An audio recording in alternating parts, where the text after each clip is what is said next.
They're checking me in a month. I have to wear a catheter until then, which really sucks. So another month with this catheter in me. Um, I think the end of January, late January. I don't think it's February if I remember right. But I can't wait to get this thing off of me for good.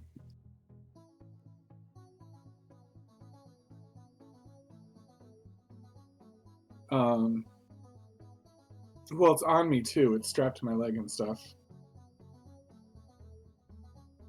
Yes, that's fair. Get it off of me and out of me. Um, but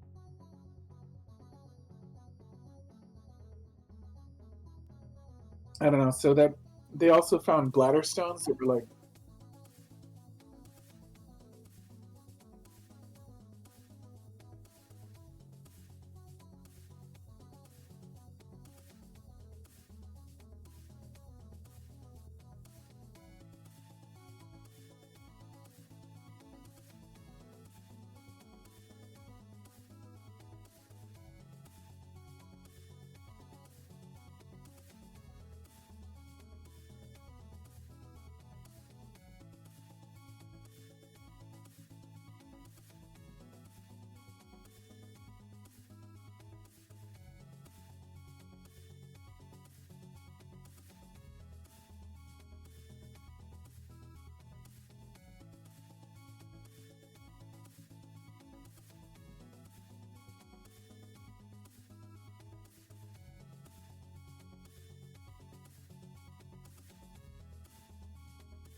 Everybody here. And we're back. Hey, everybody. Merry Christmas. Why are you muted still? What's happening? Excuse me, OBS? What's happening? Try that again, Spear.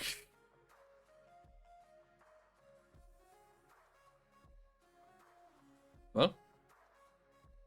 I'm waiting for you to say, and we're back. I mean, we're back. We've been back. I just had to unmute you for some straight dumb reason. I hit the You button to said try unmute it you. again. What I was doing was interrupting you, so I had to try it again. Try it again. You're not talking long enough for me to interrupt you. Everybody, Merry Hey, Christmas. everybody, how's it going? It's me. A little me just died inside. What's that? A little me just died inside. Just a little. Everybody, welcome back. Merry Christmas. I was gonna slide in Happy New Year, but no, we'll be here next week. Well, I won't have to do that just yet. We're back for another podcast episode. Hey XOG, if you're still there, you're probably not. How long it took to go from break time to now. We are here. The title is correct. You are not misreading. We added on Dragon Prince season 7, which is the final season for Dragon Prince. I don't know how this is going to end for Dragon Prince, but we'll see. So we'll get to that in a minute. What I wanted to say, and I was talking to Spiro about this during our not hiatus, but scene transition, whatever. A lot of everybody knows about Dan to Dan, and I haven't really brought it up because I keep on forgetting, but because I was watching it. The last episode aired Saturday for season 1. Season 1 only lasted 12 episodes, and that upsets me so greatly. Because like they cliffhanged me so bad, they cliffhanged me. But the next episode, well, the next season is due July 2025. I'm upset that I gotta wait that long, but I will wait. Because that is a good show. Besides all the ball humor, which there's a ton, and a lot of other stuff going on, it's a really good show. I don't know if it will take My Hero's spot when it comes to I guess like the top anime that are being watched, but it's definitely a good anime, and I think people who want something different that you don't know where it's gonna go. I think Dan to Dan is a good show for that purpose and that purpose alone. Again, I don't want to subject you to that, but I would like then again, I know you don't like to watch things by yourself. And I don't know if Jess would be interested in a show again like that. I don't know, like maybe run that first episode by YouTube, because like it'd probably be like a fun thing for you to watch, just to have fun with. It's a random show. Again, I don't want to review it, but it's one of those. That last episode, boy, they ended on like a story beat that like really caught me off guard. The freaking Avatar hatred. I'm very excited for season 2 in July. I'm so excited. I'm so upset they gotta wait till July, but there's that. Speaking of My Hero, and then I brought that up. Did you see the news that I think the Vigilante series that My Hero Academia was doing, right alongside that I had made mention to you before, I think is getting an anime. I think there's gonna be more on My Hero, just not from the viewpoint of Midori and whatnot. Hello, Midoriya? is this working? Not very well.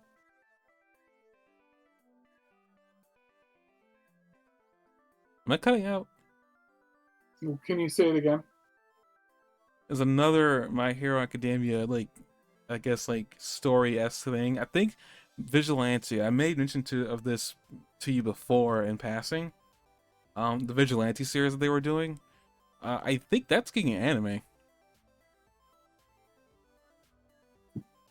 So it's like more of My Hero, but just not from Midoriya's point of view and whatnot. Jessie doesn't even watch My Hero Academia anymore. She's got tired of it. Oh. She told me she didn't want to watch it anymore about a year ago. So a show like My Hero might not be down her alley either.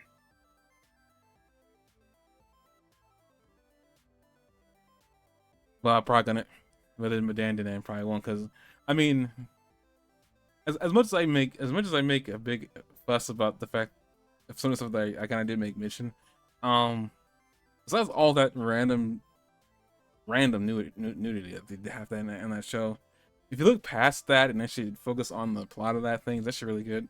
Again, I'm not talking about reviewing it. I thought maybe it was something you could watch that you find fun, but never mind. I don't think Jess would be into that. Just from the concept of like, there's a lot of weird stuff that goes on in that show, and it's not the good kind of weird.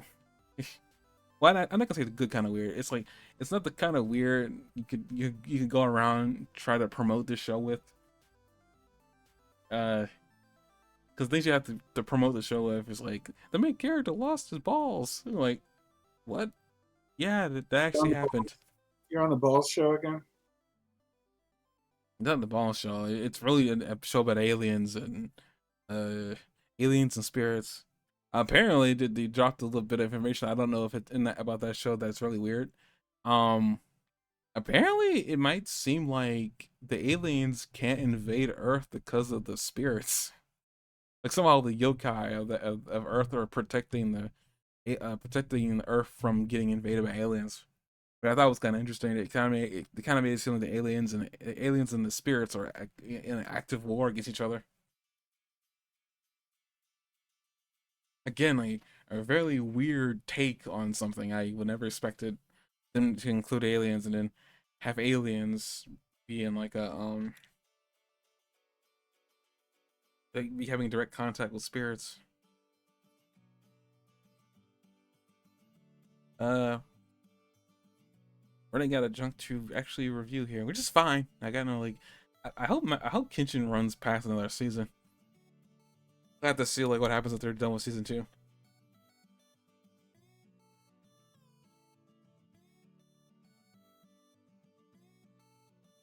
Yeah, speaking of Kenshin, I guess we can just review this next episode here. Episode 36, Meeting the Warlords, or episode 12 of season 2. We pretty much pick up back here. Can you hear me? Yeah. We pick up back after, Kenshin and Cairo meet each other, and Cairo is kind of, lost for words. She makes mention that she was gonna try to sock him one, but she lost all intent to after she saw his face.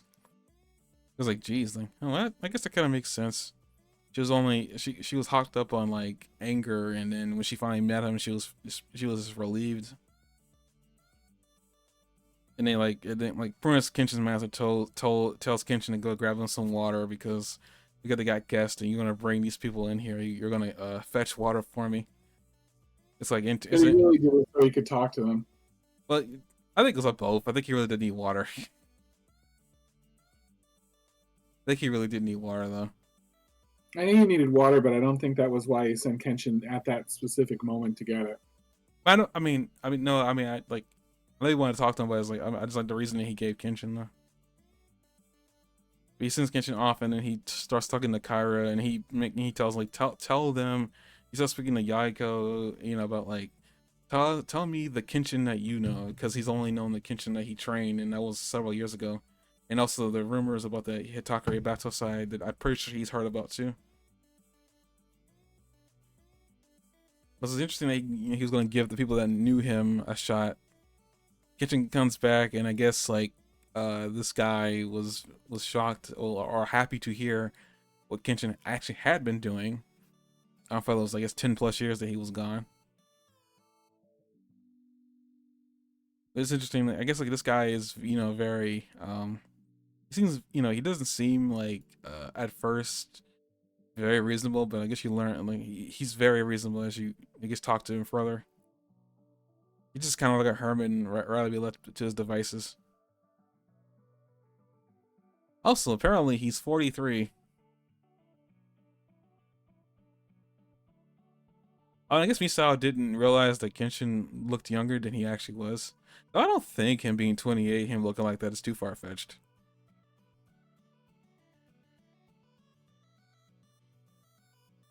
He He's a lot older than he looks. Wait, who are we talking about again? Sorry, what? I'm sorry, I thought you were talking about the part with the where they find out the age of Kenshin's master, right? Yeah, I skipped over that mainly. Well, I mean, I mentioned that, but then I also mainly went to how like them that Misao didn't know Kenshin was 28 and like he looked like that. Oh, So I was mostly talking about like I don't think Kenshin's like facial expressions or his facial features are that outlandish for him looking for him looking that way and he's 28. But yeah, that older his master, I was like, I think I brought this up maybe an episode or two back. I was like, wait a minute, I know he's older than he looks because like he was training Kenshin and he had to be an adult by that point. His master, I mean, was training Kenshin. I was like, I feel like he must look younger than he actually looks.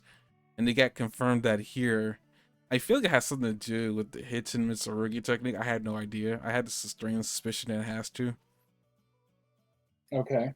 That's just my theory because I don't like no one else seems to have this thing going on where they look younger than they actually are.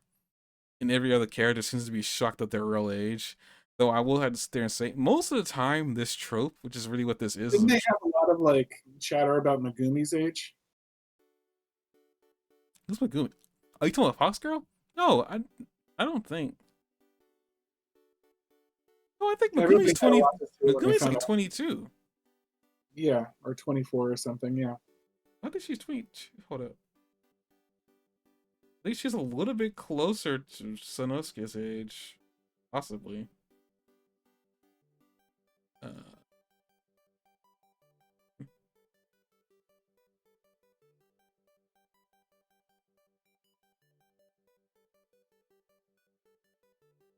Literally forgot about Megumi again. This is the I don't understand how I'm forgetting about her so easily.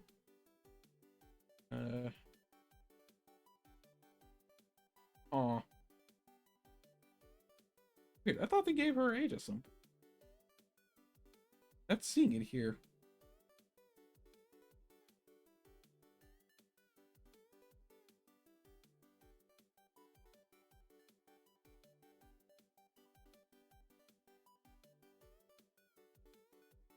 Not there.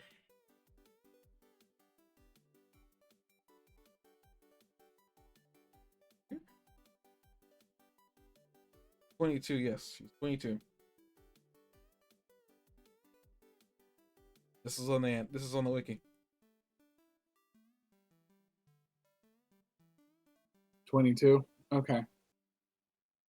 I thought they put her a little older than that, but they always treat her like she's an old hag or something. No, they never treat her like that. I must be looking at a different anime. I don't think they've ever treated her like she's an old hag. That's mostly, I think maybe you're talking about the way Kaoru and her like nag at each other. Megumi, that's mostly just her playing around and talking about like Kenshin might like older women and stuff like that. I don't know how old is Kaoru. He's in 28 and she's 22. Kenshin's a little bit closer in age to Megumi than he is. If Kaoru is like maybe 18, I don't think she is though.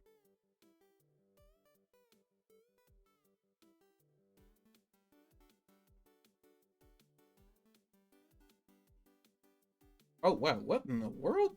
He's 17 when the series starts.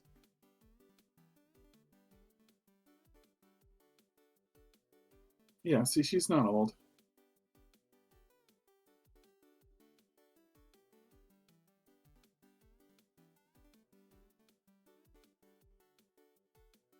Kaoru is 17 when the series starts.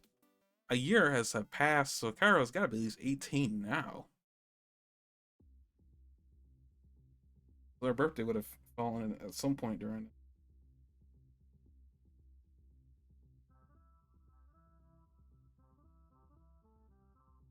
She's got to be 18 now. I guess we were to assume to age up Megumi, she's 23.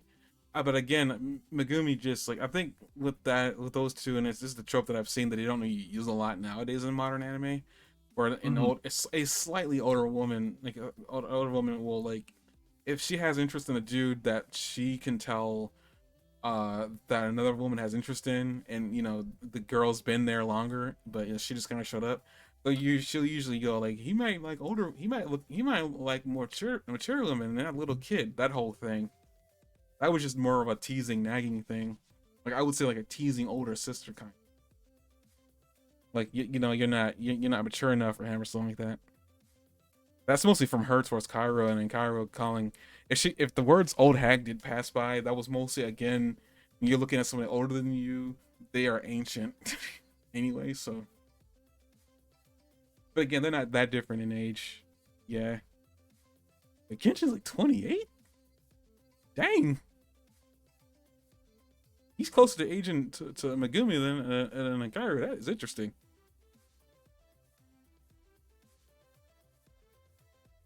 But again, another thing to her being 17, I think the age of consent's definitely lower in Japan. I forget what age. We found that out at some point, but I completely forgot what the actual age of consent in Japan is. I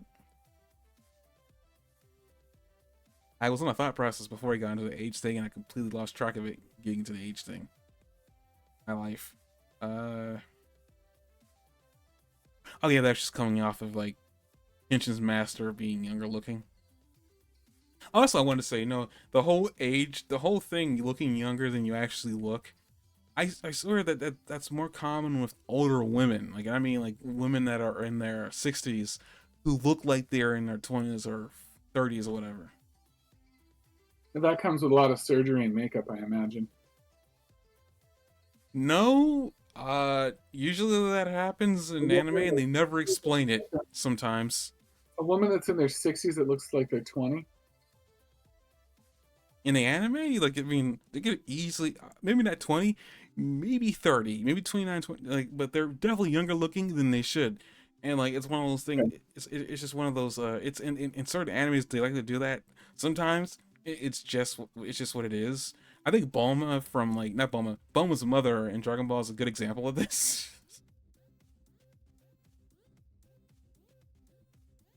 She never ages. Yeah, that's a good point. That is a good example. She never ages. But also characters like Tsunade, That's for kind of instance. a joke with her, isn't it?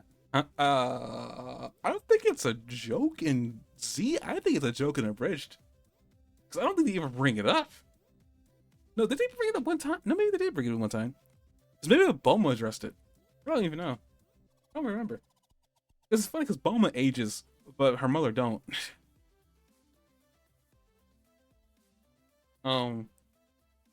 Another example would be Tsunade from Naruto, but that's explained. It's explained that she's running like a jutsu, that she's storing energy in her head, and that energy she's using to keep her young. Like she's using that energy to keep her young looking, and then when she releases it to do her techniques, whatever like that, if she ever has to release it, because it's a massive it's a massive container of energy that she can tap into if she needs to. But when she doesn't tap into it and uses it all, she reverts her to her original age for a time, and she has to rest and store back up, and then she'll look young again. Dan's got an example of this. There's Momo, one of the main characters. Her grandmother doesn't look like she should be her grandmother. Yeah. And they address this a lot in the episode I've seen, where it's like, she's your grandmother? Like, and it's like, it's obvious, like, there's no way. Like, they have yet to explain, if they're ever going to explain, why she looks that way. My theory is that because her powers are limited to the city that she's living in, because she's made a pact with the Shinto god there, to use their powers there, because she can't leave to use their powers, it's possible that there's some also small little side effect of being there, that she never ages. Maybe it's possible. I have no idea. That's just my theory. They'll probably never explain it. It'd be like Bulma's mother. It's just how it is. They never explained it, and I do remember that bugging me as a kid, that like no matter what, she looks the same. Like I think I remember that bugging me because I was like, why does she not age? Her daughter ages. Why doesn't she? And then the whole gag in the bridge thing, if like, she's like, "Oh, your father never lets me age." I was like, I'm glad that they addressed that. And it would make sense too. He's a scientist. It's quite possible that maybe he's developed something that keeps her looking young forever. I guess also the immortality thing or whatever does exist. The springs. The Master Roshi drank that, but he still looks like an old man. I think he started drinking it when he was an old man, though. Really? Oh, I think it just didn't stopped aging, but he was an old man by the time he got to it.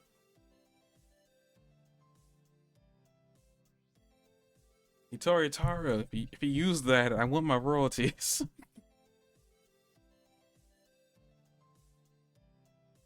As a Toritaro listens to this. But that'd be interesting if that guy actually did. And but if you wonder who Toritaro is, he's the next in line who's taking over Dragon Ball now. Apparently he's coming back. They're gonna come back with a new manga chapter in February next year, so looking forward to that.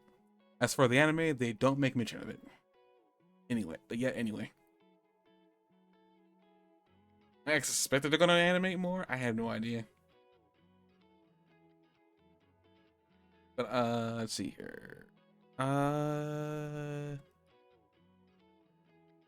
you know, the master, you know, asked them about like asked Cairo like why she's here.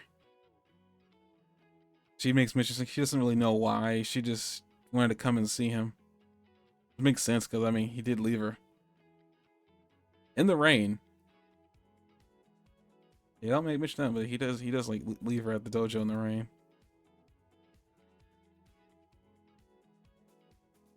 Like a conversation between Kenshin and his master kind of goes down, and he after hearing everything, he tells the Kenshin he'll teach him the final technique of the Hiten Mitsurugi technique. But only at a waterfall. Well, I mean, waterfalls are equal training spots in anime. He almost made it sound like there was going to be a sacrifice being made. It should be a sacrifice, just maybe the metaphorical sense. I hope he doesn't want him to like jump off the cliff or something. Nah. I mean, if he did, I think Kenshin could survive it.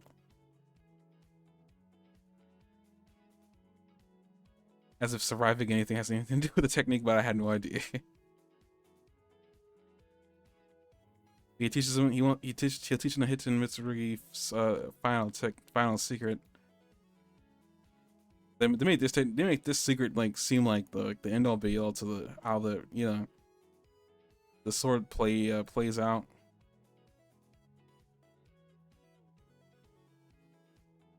You see here. Come with me to the scenic waterfall. And he pretty much tells Kenshin when he learns this, he'll be just as powerful as he is now. He's like, but that said, don't get conceited.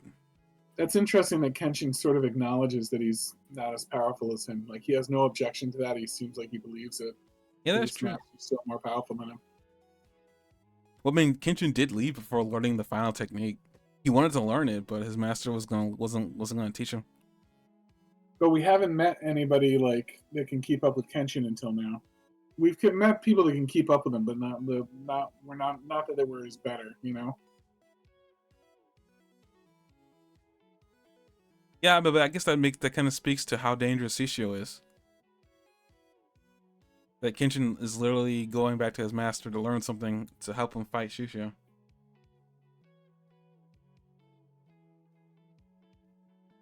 Yeah, the Meiji era is not so simple. It's just reading what his master's telling him. That you can shoulder everything and sacrifice yourself to protect it. Interesting quote here, considering Kenshin also does bring up that, you know, he left everybody behind, but they're chasing him down anyway. When he says, like, Cairo, Yahiko have made it, he's like, well, Sanosuke can't be that far off. He's like, and he can't stop him from showing up either. Which I thought was kind of like perceptive of Kenshin. He's like, well, I mean, Sanosuke's not that far off then. They'll just show up and, you know, they'll be... But though he sees the people around him as more of a burden than anything helping him out. which seems kind of interesting that he he finds that if that he'll need to protect them versus them being able to hold their own for a tiny bit. This is kind of interesting, like with this whole that you can shoulder everything and sacrifice yourself to protect it. It's interesting that guessing like his master's able to see that Kenshin's been like this rock this entire time, and but in reality Kenshin can't do everything by himself. And one person's happiness is not that simple either.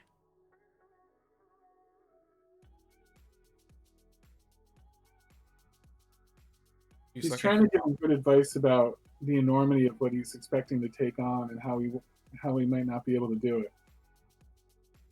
You sacrifice yourself here. What was that? A girl who came to Kyoto simply wishing to see you will definitely be unhappy.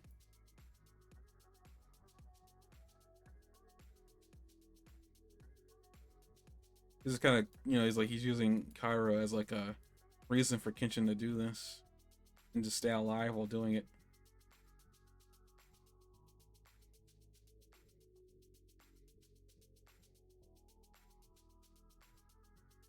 Remember this, no matter how strong you get, you're merely human. Yet he's moving at light speed. Yet he's human. I mean, I believe that he's human, but still. It's just Kenshin has been moving at blinding speed all this long. It's like, geez.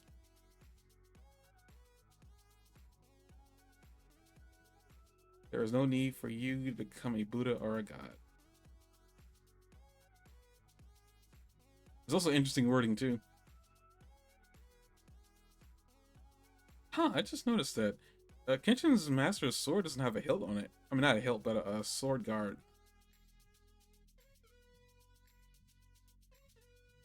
I think that's an Odachi or something, right? Like, very long, straightforward sword. I forget the name of that sword, but doesn't have a sword guard.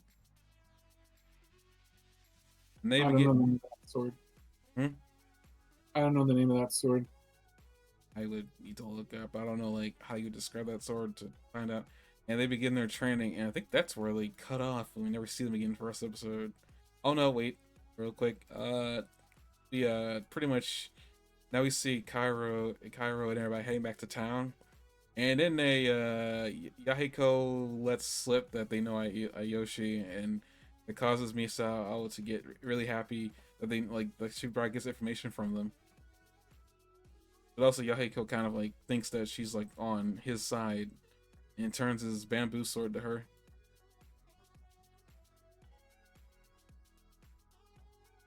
And it looks like this is how Misao's gonna learn about, what happened to, Shinomori Ayoshi.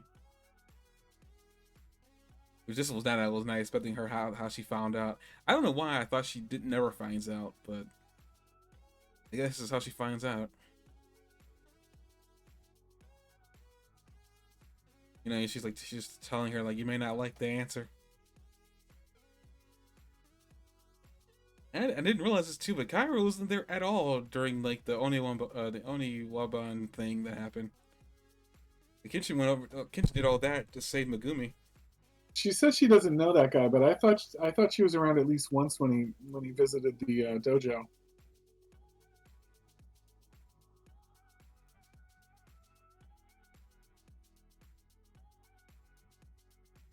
No, I think Ayoshi only visited the dojo once.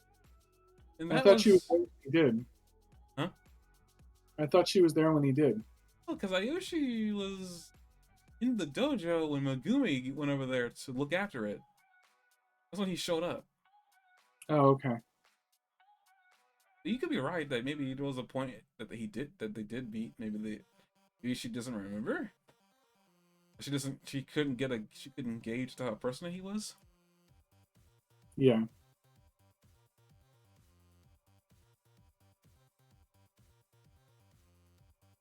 I find it intriguing that okay, so Kyra's the one that tells her. I was like wondering how does she find out if she ever does find out. After that, we pin over to Okina, who who's like the boss of the inn in town. He's like there's somebody to see him. One of his like workers come up to him and he's like, I don't want to deal with them. He's like, well, they're young ladies. I was like, oh, you should have said that from the very beginning. I was like, Master Roshi. Just Master Roshi. Just freaking Master Roshi. That's all I can really say. It'd be funny if Master Roshi, the voice actor in Japan, voiced him, but I don't think he did. I feel like I would have recognized his voice.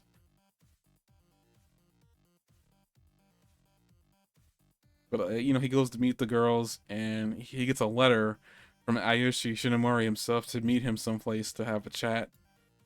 They do that, and they have a chat. Ayushi's like wondering if he knows where Kenshin's been, and Okina, interestingly enough, he doesn't lie to him, but he also doesn't give him straightforward information. He's like he makes mention that he knows about what happens to the gang and whatnot, and he brings up Kenshin doesn't really have any real interest in fighting you or whatever as he's about to leave after he makes mention that he did meet Kenshin, um he he kind of threatens him with if you're planning to become a slaughterer of men, I will do everything in my power to stop you, and kind of gives him a threatening look, and all Ayoshi does is just stand there, looks back at him, and then walks off. So that was interesting. I wonder if did that mean that maybe he was afraid of what this old guy could do? Either afraid or so unafraid that he wasn't going to interact with it.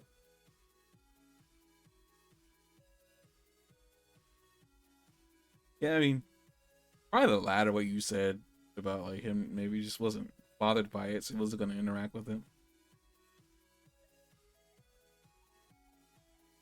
I just thought it was interesting. I was like, huh.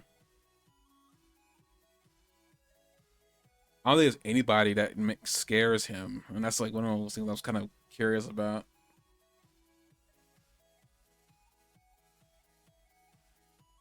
We see how he wants to become the strongest. That's what he's planning to do on his path. He doesn't care what he has to do so. As we soon learn later on. Actually, not later on. Almost immediately after he walks off. Some of the 10 swords. We meet more of the 10 swords. This is after the kid ends up finding Andrew. There's this vampire looking dude. This red dude that looks kind of like a frog. I thought there was another guy that was with the guy. Maybe there wasn't. What do you think of the big, giant, hulking, stupid guy? The frog dude? I don't really have an opinion. In all reality, at least not yet. I thought he was annoying.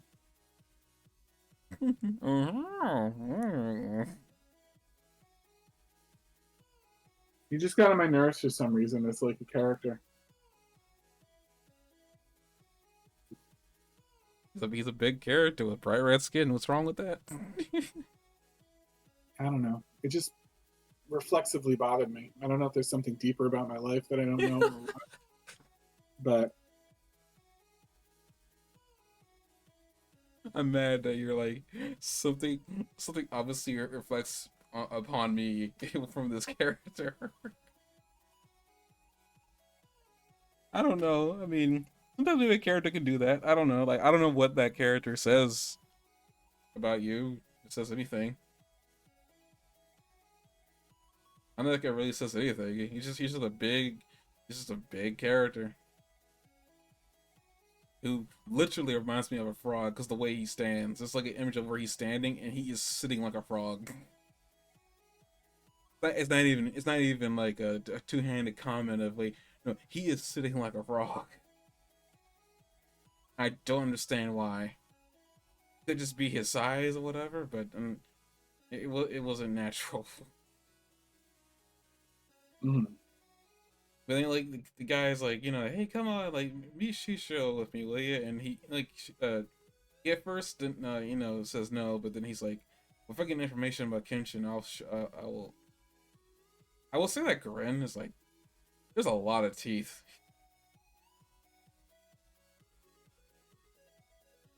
On the big grin, stupid looking dude that you said, it's there's a lot of teeth. Huh? Why did you call him a frog The with red? way he's sitting in a later image I'll show. He doesn't have red skin though either. That is red skin. It's pink skin. That is red skin. It's like not deep red, but that's like reddish skin. That is red to me. That is not pink. Pink has a lighter hue than that. There's a cartoon character. Now that I'm looking at him more, there's a cartoon character, and I'll never be able to find it if I try to Google it, that he looks like. And I can't tell you which one it is. Maybe that's connected to my trauma over him. We're digging deeper. I wonder if we'll get to the bottom of this before the podcast ends. I'll be in tears. It'll be great. It's just we get to the end. And he's like, what'd you do to him? I didn't do anything. He was the one that decided to dig in his childhood trauma. It's like, I was trying to avoid it if you couldn't hear. But like he says, like, I'll go meet your master if he gives me information about Kenshin.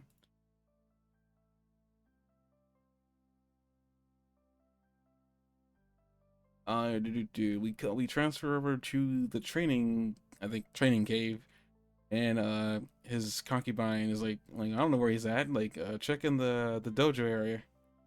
And then Shisho, we see Shisho there, who's like, I guess, practicing sword swings, and he does a sword swing and lights the guy on fire. So that's the one thing I do remember about Shisho is apparently sword swings catch Yeah, you like on where fire. did he bring me a corpse, or did he kill that guy first? Probably kill him first? Or near death? He wasn't moving. He cuts him in half, right? Hold up.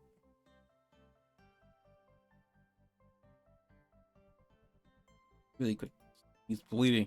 Though he's bleeding actively. He's still alive.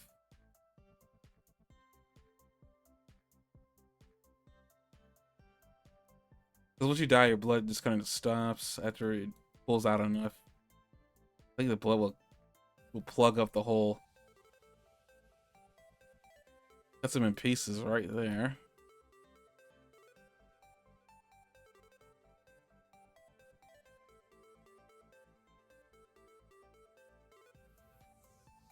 Then a sudden burst of fire. I'm like, oh, okay, so yeah, okay. The last little bit was burning on the wood floor for a while, and I'm like, is the wood floor going to catch on fire? Why do we keep going back to that?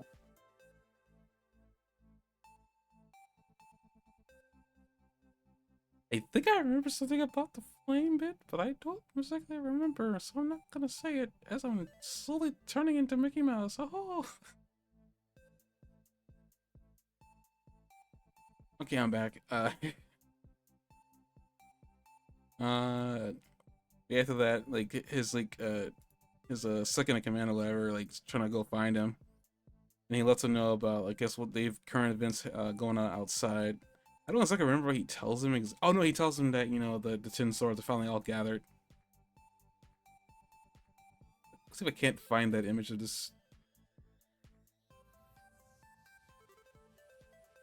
Like above image of him. I feel like I feel like I remember him seeing him sitting like a frog.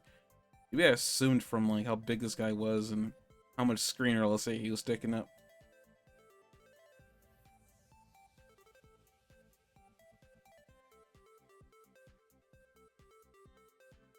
Wait, hold up.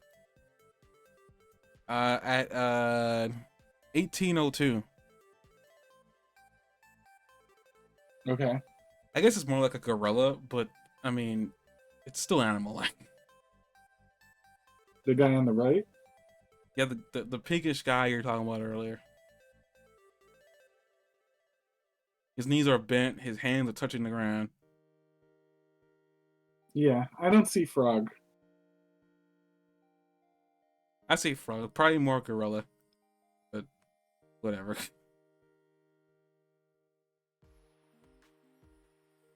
I guess I could see more monkey out of that dude than I see frog. there a reason for that? Uh, the arms probably. But I mean, even that though, he's got a gut. Like, so I mean, I I don't know. A Any gorilla more? Huh? too. Though. A gorilla kind of has a gut too.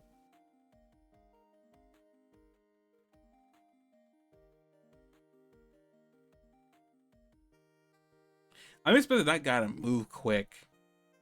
Because so far this show, big dudes aren't slowing down by their size.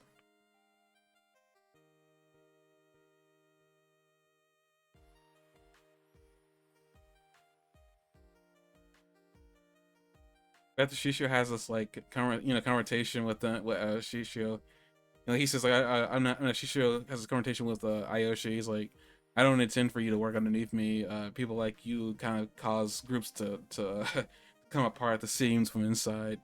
I thought it was kind of interesting to play at the fact that Shishio doesn't see him as an asset, more like just something he wants to work with. I can't imagine how that's gonna work out though.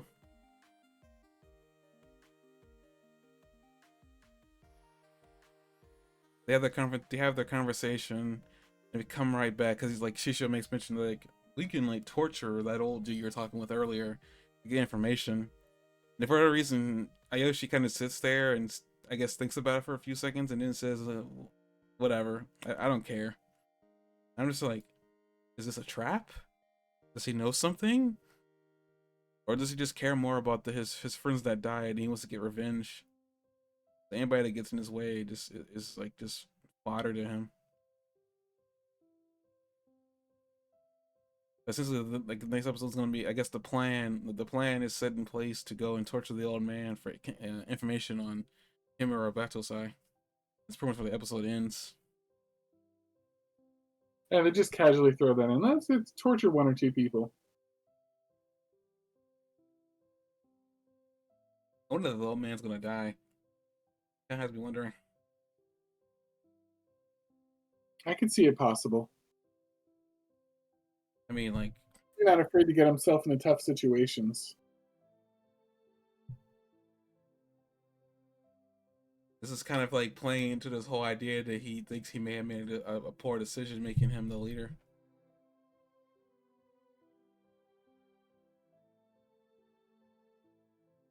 Maybe Ayoshi would change his mind at the last second. I had no idea. It's funny too, because Ayoshi's far as I remember, he came to Kyoto for flowers for the graves. Either he managed to do what he came here to do, because he's looking for Himura now. But he came here at first to get the flowers for the graves. So I'm guessing he must have gotten them and went back, and he came back again because he hasn't been seen for a while.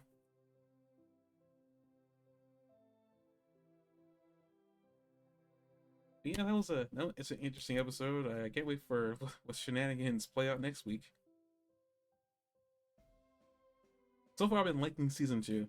Really, really enjoying it. Any thoughts? Laundries? Traumas from your childhood? Season 2 of Kenshin. Yeah. I'm thinking that like it's more of a story this time than a series of action episodes. Like a lot of the Kenshin episodes had like some element of action or a fight of some sort in them in season 1. Season 2 seems like it's telling a story and that fighting is kind of like not really in the spotlight right now.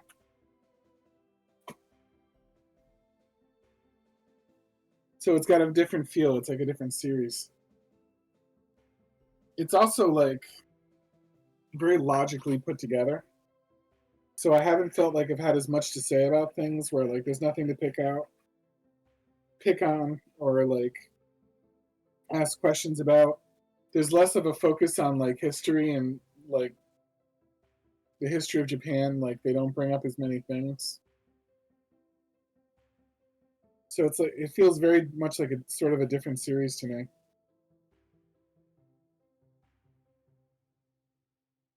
I mean, I can see that, but I feel like the series is still like on par with like what I was expecting. Um, I think with the whole story aspect, yeah, I like it's more focused. Like, at least right now, it's more focused in Kenshin's past. But I think they teased us with that information in the first season to prepare us to really be indulged in what Kenshin did back when he was younger. Like this season, really season focus on like what Kenshin did when he was the manslayer. They Yeah, also learn that he didn't master all the sword forms from the sword style that he's the user of.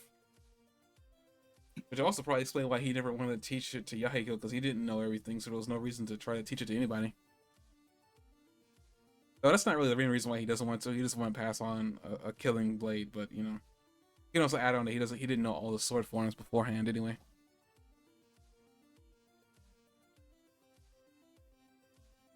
I guess with that we can move on to Spear's favorite show of all time. I like this show. I don't know if it's my favorite show of all time, but I like the show. We can move on to his favorite show of all time, Dragon Prince. I would move over to Netflix, but I'm not gonna try to break anything. So I think what I will do. Well, maybe I won't break anything. Let's find out if it breaks everything.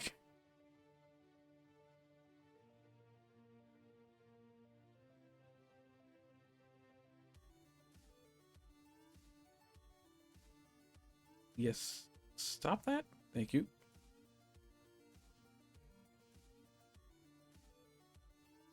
I want to talk about Dragon Prince Season 7. Don't do that. Get copyright claimed you do that. Don't mind me. It's like a crazy individual without the context that I'm trying to show something on screen. I'm trying not to get copyright struck. I apologize. Okay, let's do this. Season 7, Dragon Prince, Episode 1. The final season to Dragon Prince. We know it, you guys know it. Let's do this. Episode 1, Death Alive. Okay, overall, first episode, vibes. This thing's bleak. Bleak as I don't know what. I completely forgot that Erebos was brought back to life until the first episode started airing. I was like, oh, that's right, he's alive again. On top of that, he seems even less. You'd think for a guy who's been trying to gain mortal form again, would be trying to do more as soon as he, got mortal form back. He just seems very nonchalant about everything, and seemingly still wants to pay back Claudia. Something I wasn't expecting. I had expected him to either kill her or toss her to the side and make off for his plans, but no, he doesn't seem to be doing that. I'm actually very shocked. And then the intro, theme, you see, for the most part, normally what's been happening in those intro themes is like kind of like a very mysterious, kind of almost dark theme. So far, Varen's been in it, and he's been turning to stone for a bit. Then Claudia at some point got thrown in there, and then they removed her. Then they put her back in, and she was the one being turned to stone. Now this season, the theme has her just like being carried off by Erebos.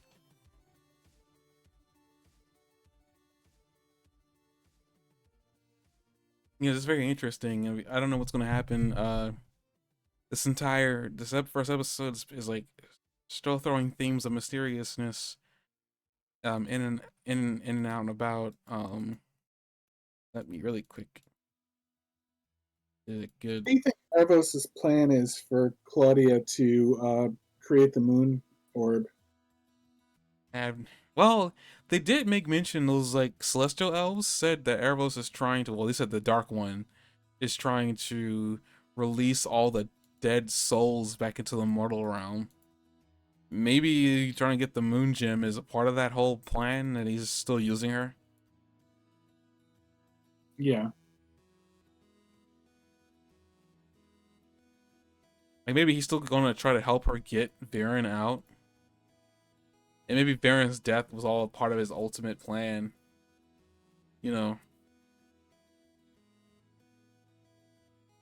It's very interesting. We get a name for that place the next season after we just saw it for the very first time in the last season. I think he didn't care if Viren died as long as he got what he wanted from either Viren or Claudia. I think Claudia was just as good to him as Viren, and as long as he had one of them, then he had all he needed.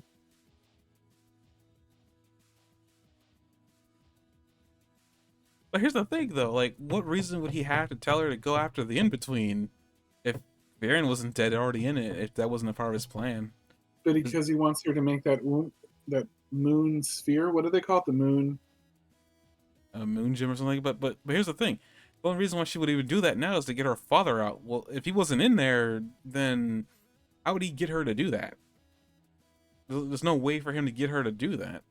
It doesn't really benefit her. Well, what if he wants that sphere for something completely different? I mean, if he wasn't already in there, he wants the spear for something completely different.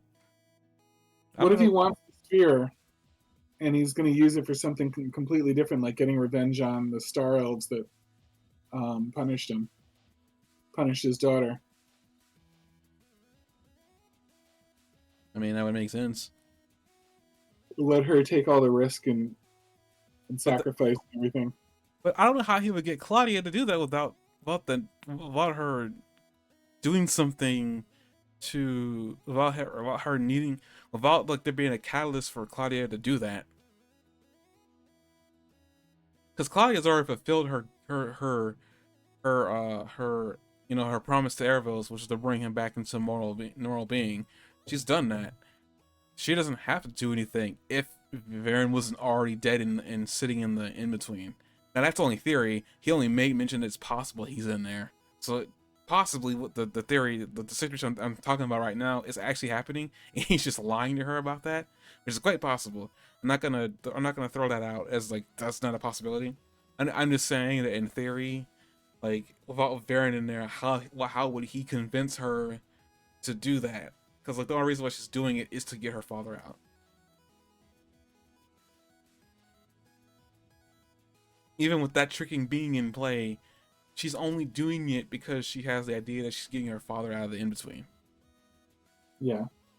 Like if that wasn't if that wasn't even a whole idea in her mind, like if Varen was alive and well someplace in, wherever, living a retired life, and she revived him, there's no reason for her to want to go in the in-between. So, but again, I kind of just probably gave an example. He could just lie to her that he died, and she has no way to prove it. No, he definitely died. No, I'm talking about if like he didn't die and and he wasn't in the in-between. Like if like what purpose would Claudia had to make that gem for Erebos? Erebos kind of tricking her to do it right now because he can't do it for whatever unknown reason. Mm-hmm. Also, am I the only who found it weird? I mean, I get that these characters have 3 fingers and a thumb, but just seeing Erebos twiddle his fingers there was, I don't know what about it was kind of disturbing. Maybe it's because I'm used to seeing a pinky on a hand, and I'm just like, I'm now really realizing, considering how big Erebos is, it's very visible that these characters only have at least the elves only have 3 fingers and a thumb. Like, I just thought that was. I'm only bringing it to you because I just found it kind of disturbing. It was disturbing for me for some really unknown reason, and I couldn't tell you why. It's just like, why does that like? I was kind of focused on it for a little bit as he was talking. Yeah. But the episode starts off with we get the celestial elves, and apparently, one of those was receiving a premonition about like what was going to happen in the future, and the future seemed really bleak and dark. And apparently it was a premonition about the Star Touch elf bringing the death back into the world of the living. I wonder what that's going to look like.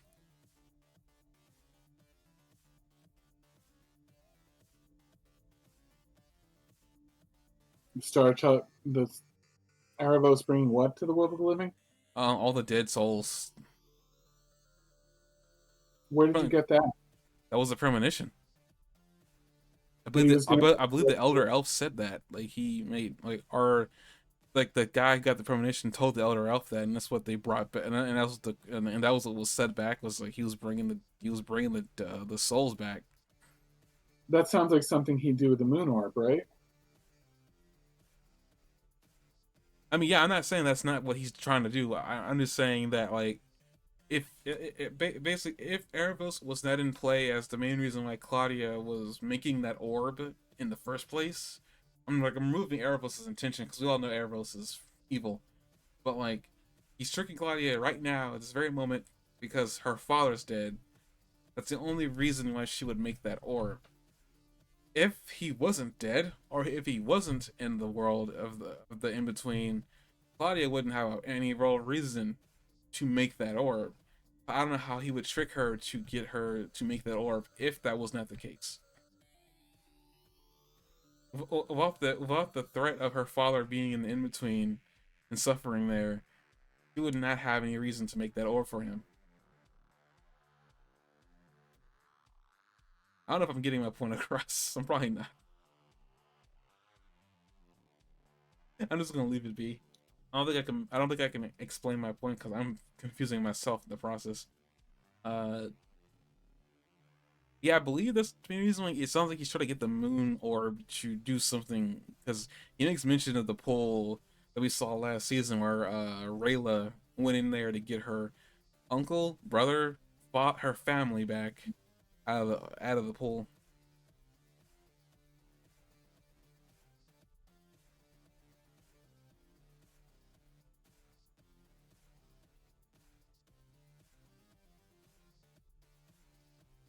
Also, Rayla is like a family. The other guy, like the other elf that he was married to, somebody brings attention to that there's apparently a lotus flower in the pool, and it's back to life again, meaning that it's possible he's back to life, but he apparently doesn't believe it,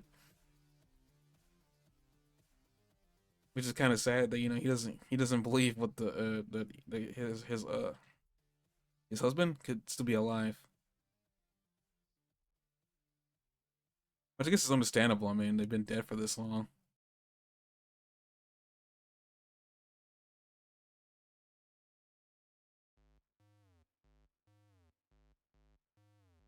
Meanwhile, the other guy, he's like, I'm trying to get back to my lover. Is like, let me go. And Rayla's like, no, you gotta rest.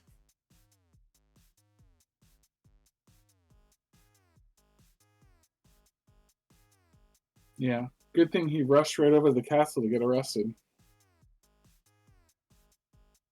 What was he injured by? I didn't understand. I didn't connect where he got injured in the first place. No, he was in the I don't think he was injured. He was just like he was still under the effects of being brought back to life. He needed to regain his injury. I mean, he needed to not his injury. Jeez, he regain his energy. Oh, okay. He was just really tired from being brought back to life. Because apparently, He like, had some moments where he was kind of like holding his chest, and I thought maybe he had some sort of yeah, chest injury or something. yeah. That's what I was going to ask. What do you think of the grunting that he was doing and the screaming? Thought that was kind of weird too. I'm not gonna say it wasn't. But like, I feel like I think they said it here that he was brought back to life, so he needs the rest to gain his energy back because he was dead for a bit.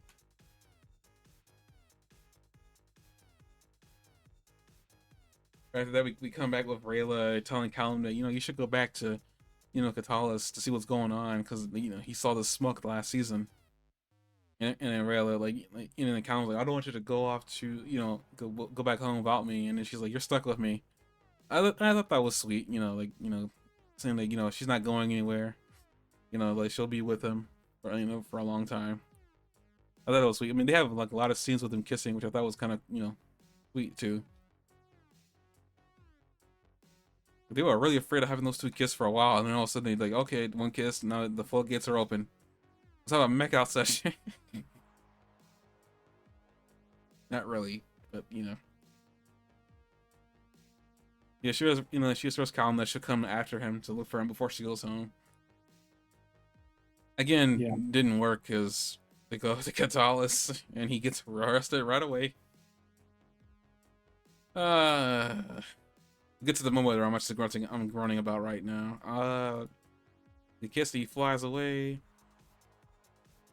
Oh, that's right. This scene plays out for Terry. Like, I was like, well, I mean, well, we're done here. You seem fairly capable. I like how Terry is just trying to get Claudia out of there. Terry was seriously like, peace. Like, come on. I gotta give, I gotta give Terry some credit there. He was really trying to get out of there. He was trying to be smart and, very, like, okay, we've already filled our end of the deal. You don't need us. And I mean, and Erebos was also very interestingly real about it too. It's like, hey, you don't owe me anything. Like, that's interesting. That's not the way I was expecting the villain to act.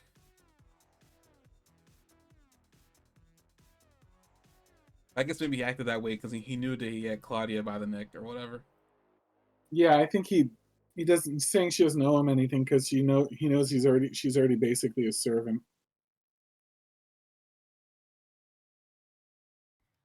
I wasn't expecting him to be so nonchalant about it, but I mean, oh well. It's what it is. He's kind of a master manipulator, though.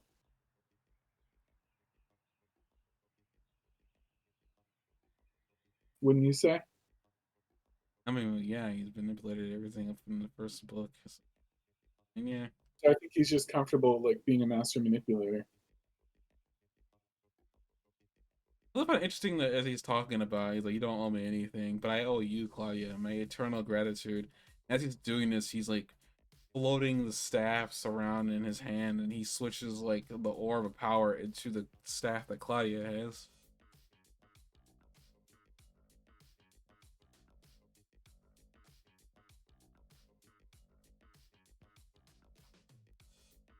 And then Claudia is like, as he says that, like, "Well, about that," I was like, "Well, I mean, I know that you did it once, but do you think we can resurrect my dad, even if it's for 30 days?" And I was like, "Geez, Claudia, let him go. Let the man rest in peace." Right. He's Like, just gonna go back to the castle and get arrested again.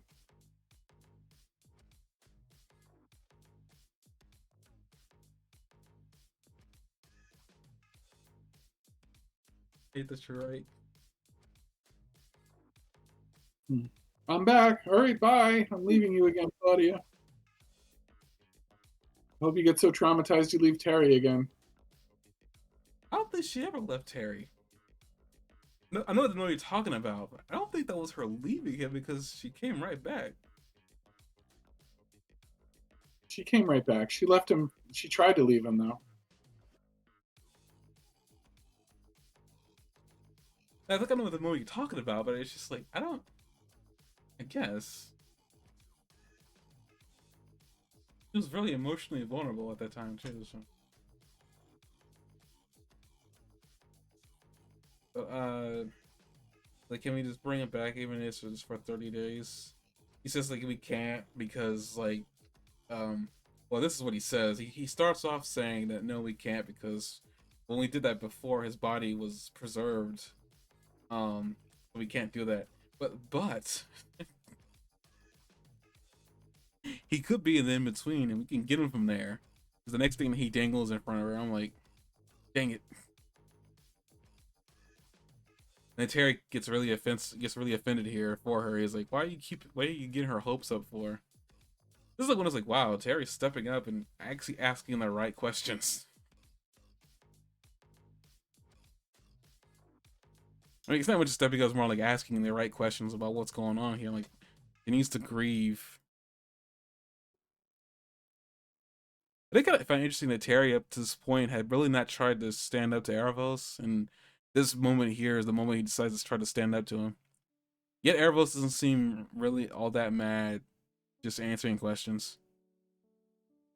As he says, I'm merely answering a question.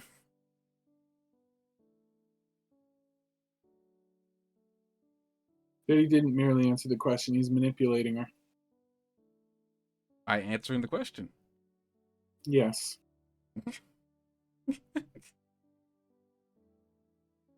He wants something too, and he's not telling her the part where he gets something out of this too. By answering the question. Right. I can hear how aggravated you are by me just saying that. It is. It's very aggravating. You're an aggravating person.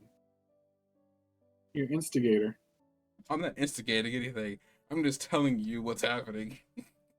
Regardless of the intent below the answer to the questions, he is answering the question. He's just doing it in such a way and only giving information that keeps her on the line.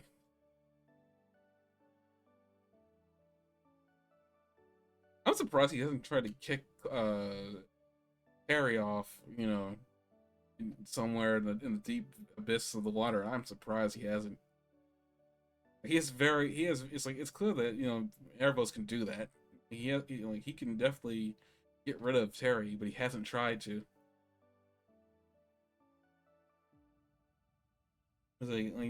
After all that, he's like, Claudia, when your dad left us, he was a changed man. Yeah, so changed, he went off and got arrested. Found his peace. And it seems like he was kind of getting through to her a little bit. Kind of. There's still a brick wall in between him and Terry, and her and Terry, but I feel like he was almost making it through to her, and just, well, unfortunately, because Erebos has a tighter grip on her than we all knew. He's like it's hard to lose him, but he's passed on, and it's time to let him go. Claudia doesn't, because she's got abandonment issues. Yeah.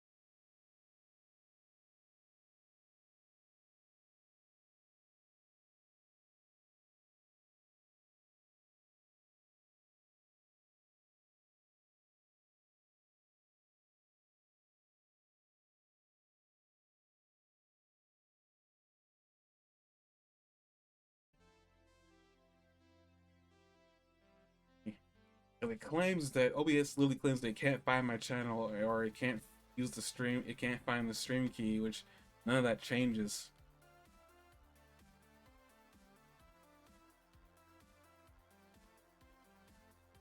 It can't because of the name change on my channel, because I did that earlier this year and everything seemed to work.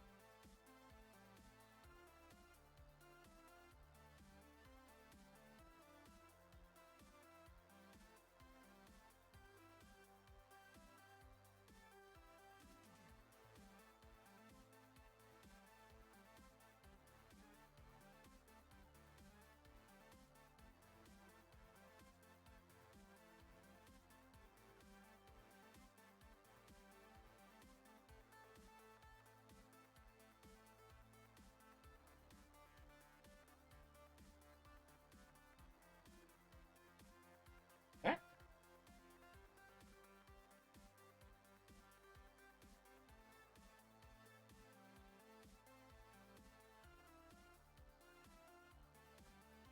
I think it looks like I'm back.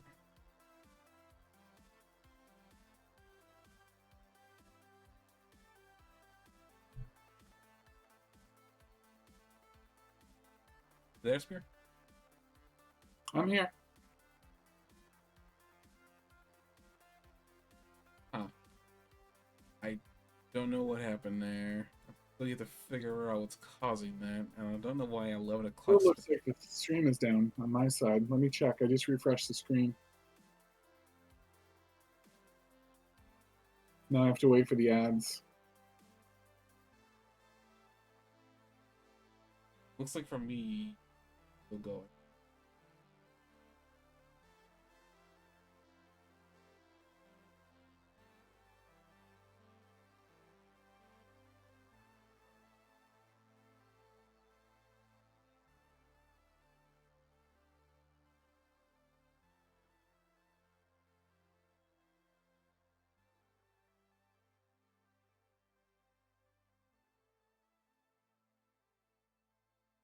Yeah, it looks like it's back up for me. Maybe we'll make this as quick as I can.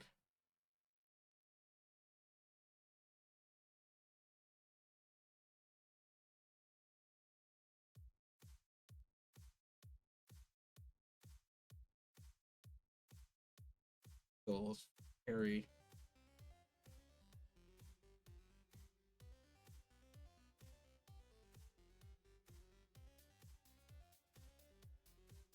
Is that a demon for something else? Oh, she don't. All right. Over here. Materia's trying to convince Claudia, you know, like to let him go, and Claudia doesn't want to let him go. Varen specifically doesn't want to let him go. Then Eros makes her.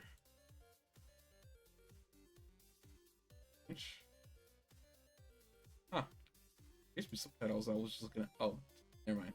There you go. Just sinister music thing.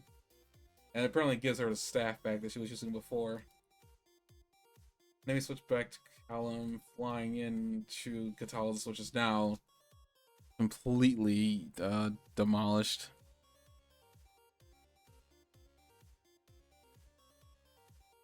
I wonder whose dragon plush that was that Callum like flew in and found. Do you know who that belonged to?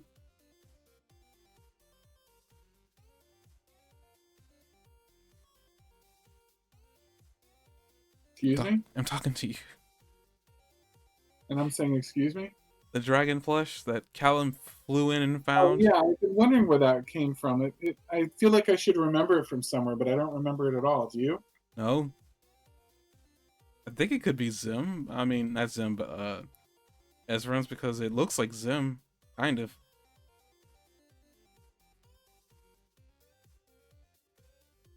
That seems strange.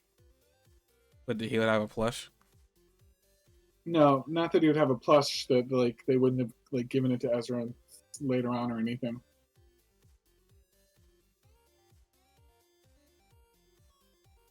Like if Everin showed up 10 seconds later and they could have been like, "Hey, I found it."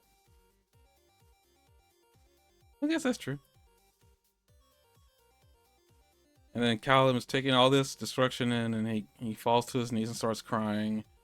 And Soren shows up, and he's like apologizing. And he's like, "There's nothing I could have done." And he starts crying, you know, and they both cried out, hugging each other. And then apparently, as all this is happening, we switch back to Erebos talking to. But yeah, this playing out in terms of like, you know, Callum and Soren just like, you know, taking it all in, you know, grieving as it were to at what they lost. Claudia over here not trying to, you know, reclaim what she lost. Let's find out what he wanted her to make really quick, because I know we were wondering the exact word that he used. Because a way to create a portal to the in-between. Getting Lost Spirit out is trickier. Oh, I hate that face. So he's like, getting a spirit out is trickier. He's looking all trying to look all sad and like, he's got a punchable face now. I wouldn't punch him because I'd die, but he's got a punchable face now.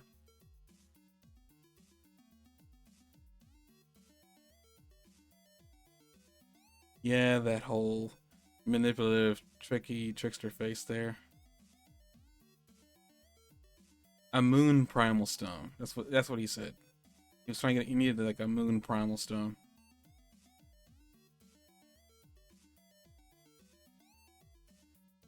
A moon primal stone. Yes, thank you.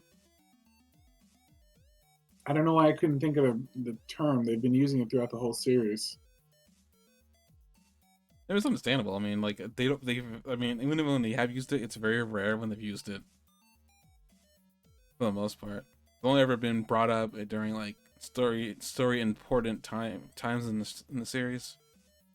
He's like, well, the plan, it doesn't take like it probably takes 100 years to make one. That's the information we didn't know. But you know, Clyde wants to go with the plan. It doesn't take 100 years. Which makes sense to be dead by that point. Yeah.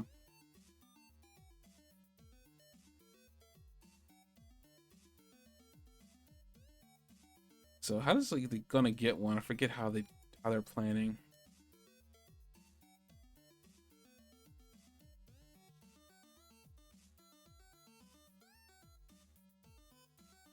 What was the map? I think he may mention that they need to go to a place where the unicorns used to roam, and apparently Claudia used to go there when she was younger, and she has a magical map, ironically, just stashed away in Varen's old master's house. That just seems really convenient.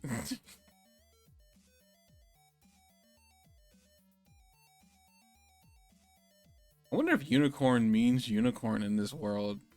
Now I'm actually thinking about it. Because didn't Arrows call his daughter a unicorn? Arrows call his daughter a unicorn? Yes, he did, actually. I'm just like, my thought process is like, I wonder if unicorn means unicorn in this universe.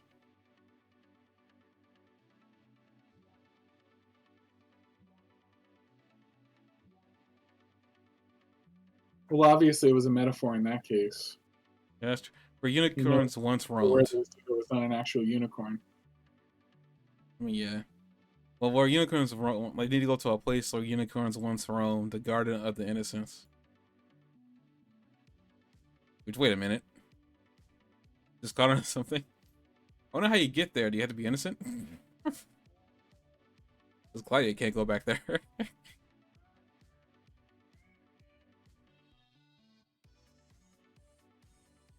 I find that funnier than most people probably will. I don't care. They gotta go to, they gotta go to this place called the Garden of Innocence, and like apparently no one knows where it is except for Claudia, who actually happens to have a map there. Conveniently, she does, and they need to go there to get what they need to make the Primal Stone. They cut away from that to Soren and Callum. Apparently, I guess they're done with their grieving process. Because Callum's got he's got a lot of mess on his face. I'm guessing that's from his crying. And then Ezrin flies in on his griffin. Or dragon, or whatever the heck that thing is. Zim flying into. Like, Soren's friends are like glad to see that Soren's alive. And Ezrin, along with the queen of the other kingdom, he's just looking at his kingdom all ruined and whatnot. I remember when this happened, I was like, I wonder what's going through his brain. Like, are we gonna see him cry? And then he just doesn't. It's almost like he kind of internalizes intense rage. Right. I think he's very angry right now. I think he's very upset. I think he's struggling to be a king right now and to be the strong person that the country needs and put his country first. I think despite that, he's feeling a little selfish about things.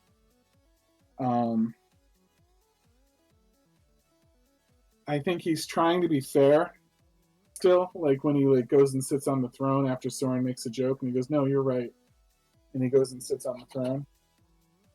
I think he's trying very hard to keep himself on the right side of this catastrophe. But he does have bursts of anger, like when he commands him to go out and hunt the dragon and kill it, and when he gets super angry about Rayla's teacher being there. I want to talk about some of those moments, actually. I guess since we're reviewing this episode, and we can just talk about it all over the place as we want. So the first thing I want to bring attention to really quick is when Soren he asks what happened by Soren. He seems a little bit upset with Soren, a little bit, not too much, just a little bit. He asked Soren what happened, and he's like, a dragon just came in. We didn't know what was going on, and it was a bright day, and then all of a sudden a cloud came in, and the dragon just swooped in and killed everything. And Soren, and then Ezra immediately jumps on kill the dragon, which I'm like, whoa, wait a minute. Like, that was my immediate reaction. It was like, whoa, wait a minute. Kill the dragon? Like, that's not something Ezra would have done a day ago or whatever. And I'm like, because he's usually so fair, and you know, as you said before, trying to be nice and fair and whatnot. The fact that he jumped immediately to kill the dragon, that caught me off guard at first. I was like, oh, that's okay. I was trying to rationalize what was happening there when he said that. Um, and then I'm gonna bring up the latter bit. You may mention that he had the murderer of his father arrested. But apparently that murderer was Rayla's family, and Ezran still, like, as we all know, under the immense stress of like his kingdom is ruined. Like, what's he gonna do now? I'm guessing he needs somebody to blame. I guess in his mind, he needs somebody to blame, because if he doesn't blame somebody else, he'll have to blame himself. I'm guessing what's going on in his mind, and I guess Ezra does not want to do that at this very moment, you know. I just thought it was sudden. A lot of the snap judgments he was making, like, these are judgments that he wasn't doing at first when he was rolling.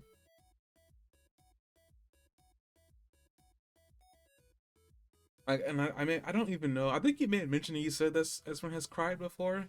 Yeah. I don't remember those moments at all. You know, Ezra actually let tears flow. I don't remember. And I'm not asking you to prove those moments to me. I'm just saying that, like, I personally don't remember those moments that he cried. But I mean, if he has cried before, I guess they weren't impactful moments for me at the time. Yeah, I don't know. Like, it just, like, to me, all the stuff he was doing, it was almost like an angry king in a lost kingdom, not knowing what to do. Yeah. And he's still just a kid too. Don't forget that. Even if he's like one of the best kings in the world, he's still a kid. So, I mean, he's got to be struggling with the fact that he's still a kid and trying to be a king. I mean, I'm not like I'm not really. I'm not. Well, I kind of did forget almost, because I mean, because Ezra's character has been more mature for his years than any other character at this point. But he's also very idealistic, for example. Yeah, and maybe that's what's really going on, is that that's crashing And he puts down. himself in unnecessary risks sometimes, Well, I mean, which gets him into trouble. last season he had a like he had an adult and the Sun King, you know, kind of just telling him how idealistic he was and how foolish he was and stuff like that. And Soren was hanging on to his guns the entire time during the wedding of his aunt. Hmm. After hearing all that, and him also failing to command peace, him coming back here to saying that his entire kingdom is, you know, up in flames. Um, I'm pretty sure part of, like, why he's having him arrested is because he needs somebody to blame, so he doesn't blame himself. But to me, it kind of just seemed out of character for him. But again, like, you know, yeah, as you're right, he is a kid. He's dealing with a lot right now. Um, it's just like I know it just sucks for him. So I would just, again, I was like, the entire situation was, he caught me off guard so quickly, because I wasn't expecting half the things he was doing. But to be realistic, it actually would be, you know, anybody would probably be in that situation, be probably acting like that. So, you know, Ezra's like everybody else right now, trying to pick up the crumbs everywhere and try to put them back together. They end up going to the Banther Lodge as their temporary headquarters. But before all that, we go back to the Celestial Elves, and they go tell the Elder what's going to happen, and then the Elder just says, "No, we we won't tell them, or we can't tell them, because we made a pact with the deities above, that they share information like this to us, but we wouldn't interfere with it." I'm like, that's a dumb thing to make a pact with. Like, what if you see something really dangerous?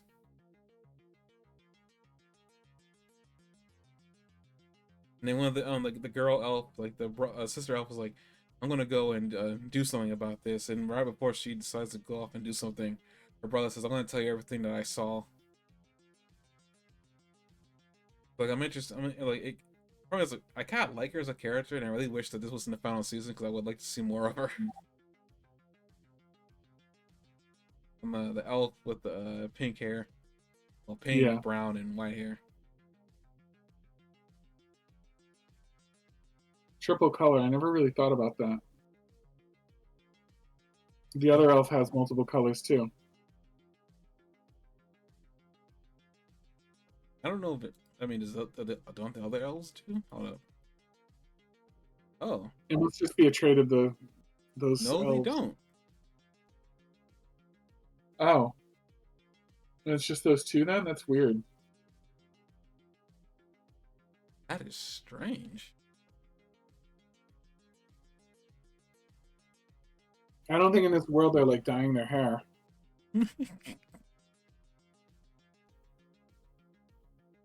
I mean, a little pink hair, a little brown hair, paint the tips white.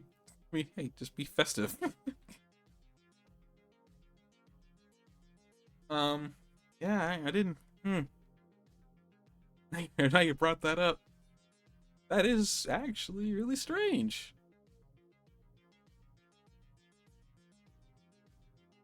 I mean, they are elves that are supposed to be able to look at the, look into the distance and see the future. Maybe that's just like, that's what marks them as different.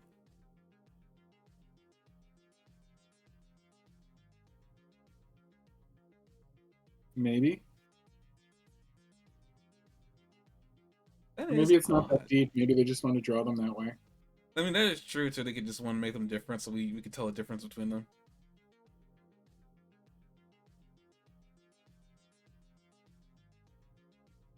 I don't know. I just said that out loud, and he said all that. I'm like, huh. I never paid much attention to them as characters.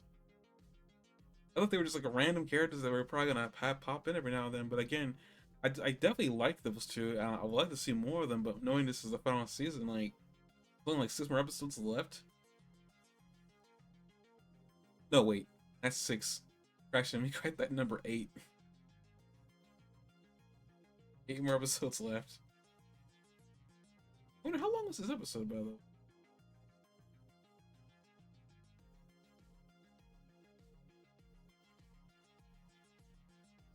How long is it? Oh, almost 30 minutes. Yeah, like 3 minutes shy of 30 minutes. So actually, almost like a full-length episode that they will have show on TV.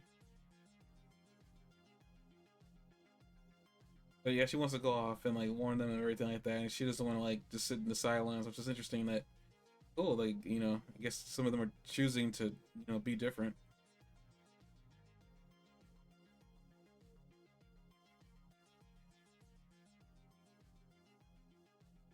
They come back to Ezra sitting in the middle of his kingdom.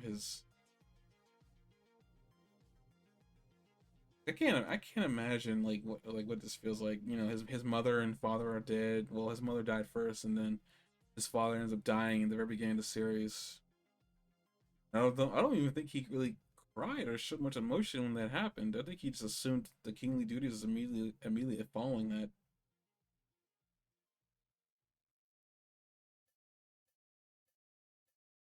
Ezra's been doing a lot of loss in his mind, and he's just been like happy go lucky for the most part. Thinking that he could just like bear it all and be the role that everybody needs.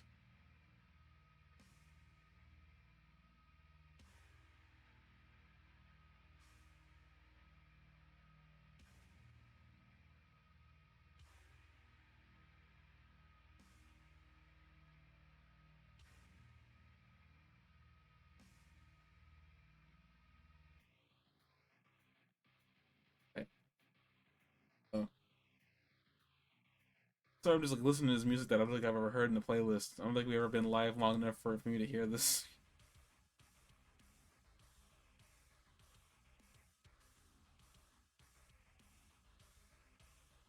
But what do you think of the queen? Like offering her aid and help Soren. I mean not Soren, but Ezra in here. she sees what's going on with like with his kingdom and whatnot. Can you say that again? We think of like the queen like offering her aid and whatnot to Ezra and to help like rebuild. Because we I see think that was. I think that reinforced the idea that Ezrin's a good king and he's already building strong alliances with people. Because his kingdom is like in great need right now and like is really knocked down. And at its weakest, she offers her support rather than what I mean, feed on that. It also might foreshadow the two of them ultimately being in some sort of relationship in the future. I think there's heavy foreshadowing. Those two are gonna be, you know, possibly married, but mostly dating. Like when they're older. I mean, she's been with Esmond for a long while now. Now that she's been introduced, I've just noticed that. But everywhere Esmond goes, she's like following.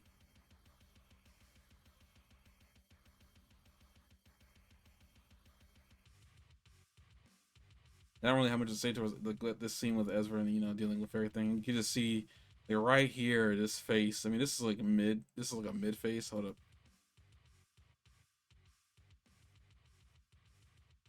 Yeah, it's a pretty angry face. And then this face right here is just like he's like thinking what he needs to do. And I guess I didn't. I mean, I guess like I said this already. I guess it just really sucks to be in his situation right now. Like the king's gonna be looking towards him for leadership and whatnot, and like right now he's dealing with his own, emotional demons. I think a part of it's like maybe he became king way too soon, and he wasn't able to like be a kid and live out that long enough. You say he's right. He's a kid, but like right now, like the kingdom doesn't need a kid. The kingdom needs a king. And for the most part, he's been like skirting that line, being a king while also being a kid and whatnot. Now it seems like he's hopped over the line and is like now just trying to be a king.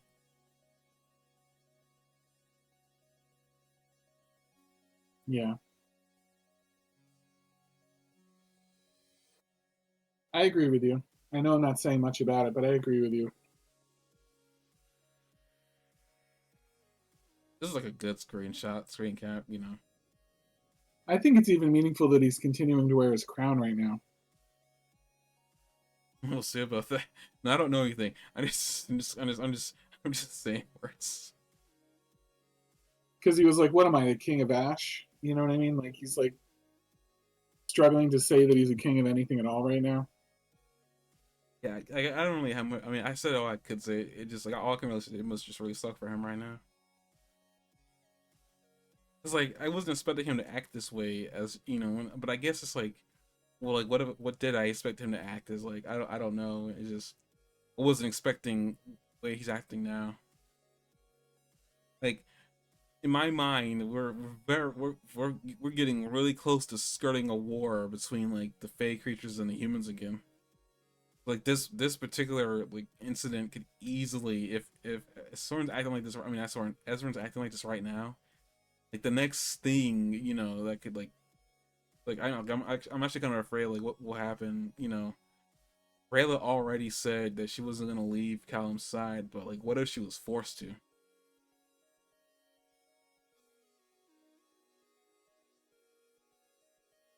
Like I'm not really saying like it just want to say I don't know what's gonna happen here. The book called Dark. I'm just trying to prepare myself for like what's the worst that could happen. It's I mean, literally, the book is called Dark. going to be a rough one. There's still a lot that can go wrong in this episode, in this series. Like those shadow creatures that make more shadow creatures with the slightest scratch are still out there. But they're in the Sun Kingdom, right? They haven't like left there. They could spread very easily, though. It wouldn't take very much at all for them to spread out. It's true. They reproduce extremely easily with their aggression and everything else.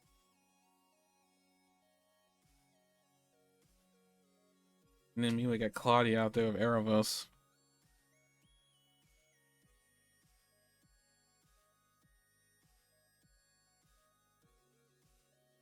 Guess we'll move on from Ezra.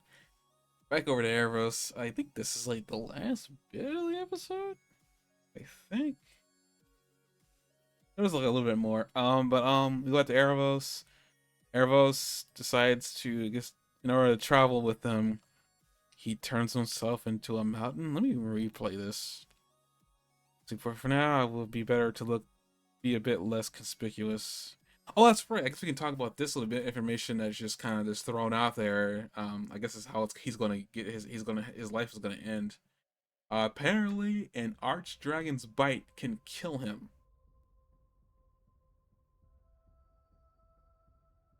That's interesting. And kind of Yes, has me, it is. huh? And he killed one of the strongest remaining dragons right off the bat. But it kind of makes me wonder. And the question I actually have to pose is, for the most part, everybody believed that Erebos was immortal. How did him not? How did an archdragon's bite not cross the radar? Like, how did I mean, like, How often does that happen? huh? How often does an arch dragon get to bite a star-crossed elf? It's also a good question. But like, I don't know. It's like How I did, feel like how did you even find out that was a thing? I have no idea. Maybe Erebos saw, or maybe this information the Star Touch elves are just aware of, is that they can be killed, and they can be killed by archdragons.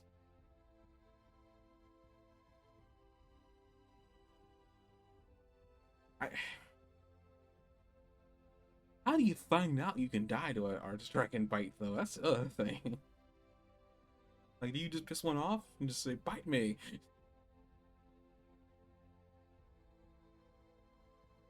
Come Hmm. on, bite me. Like, um, yeah, that was interesting. Like okay, like I'm wondering because we spent most of the time thinking that Erebos was immortal and he couldn't be killed, but apparently he can be. I mean, we don't necessarily need to depend on Erebos like being sealed away again. It makes you wonder, why did they seal him away to begin with?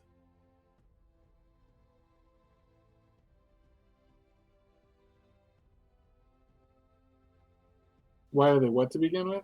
Why did they seal him away to begin with? You know, like if he can be killed, like what was the point of putting him into a separate space? Why would he even tell them to begin with? I feel like that was more said as explication for the audience. Why would he give up that information to Claudia just for the hell of it? It's very reckless of him, at least. But he didn't give it just to Claudia. Terry was there too. Yeah, but Claudia is more of a threat than Terry is. Isn't there a dragon that like is friendly with the Earth Blood Elves? I'm sure there is somewhere. I don't know if it's an archdragon. How many archdragons are there? You know what I mean? We know of like 4 or 5. Is the Archdragon a separate class dragon? I think archdragon is an age of the dragon. Like the dragon gets. I mean, in fantasy games anyway, an archdragon would be dependent on its age and size, I guess too. Like the archdragons are all very large.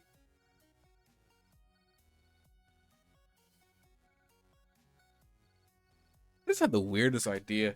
What if Erebos does win this run, right? And this is the end of the Dragon Prince. What's to stop them from throwing like everything into 1,000 years? Yeah, we would lose a lot of the current characters, but we wouldn't lose one dragon. Zim himself. I mean, and Zim could be able to talk by that point.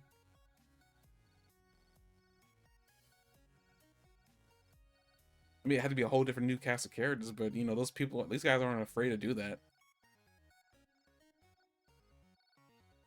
Like, what if this is all setting it for some ultimate, like some like better story later on that involves taking down Erebos? If we were learning this information very early on because it's how they're intending to get him to die somehow.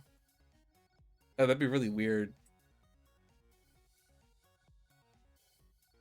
They like doing reincarnation stories. I mean, they do it with the Avatar all the dang time.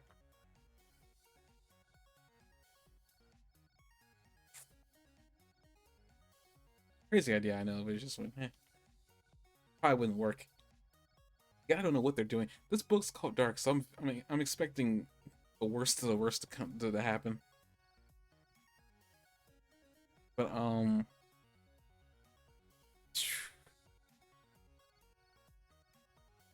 really quick here.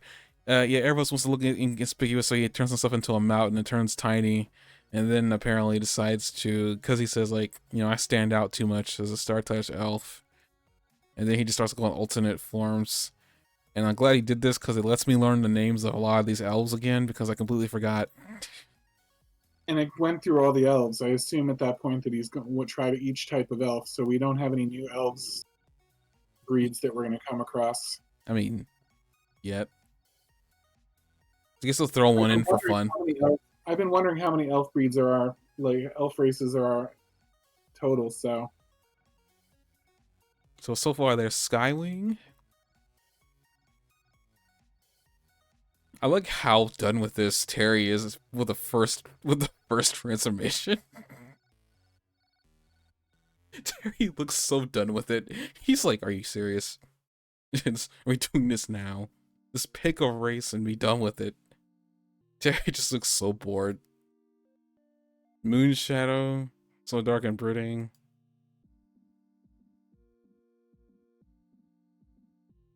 It was like 3. Wait, it was like Skywing. Did he only go through 2 there? Hold up. Skywing is number 1.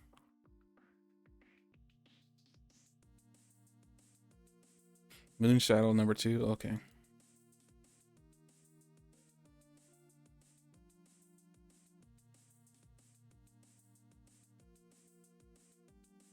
Tidebound elves number 3.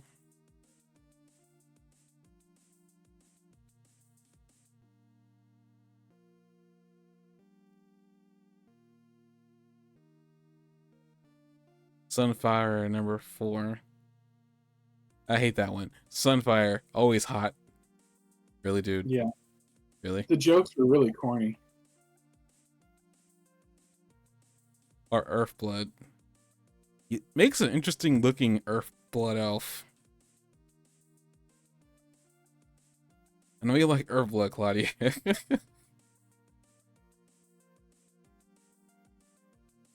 didn't think he was funny. Huh? I know he was trying to be funny, but I didn't think he was very funny. That last one, there's a lot of jokes I can make. There's a lot of jokes I can make. And Terry is just done. I think Terry was the highlight of that. Terry was not impressed. Terry was more annoyed than anything else. I was like, Terry was just done. He's like, oh, well, fine, whatever. I don't know what he decides on. We cut away, we cut back to Rayla.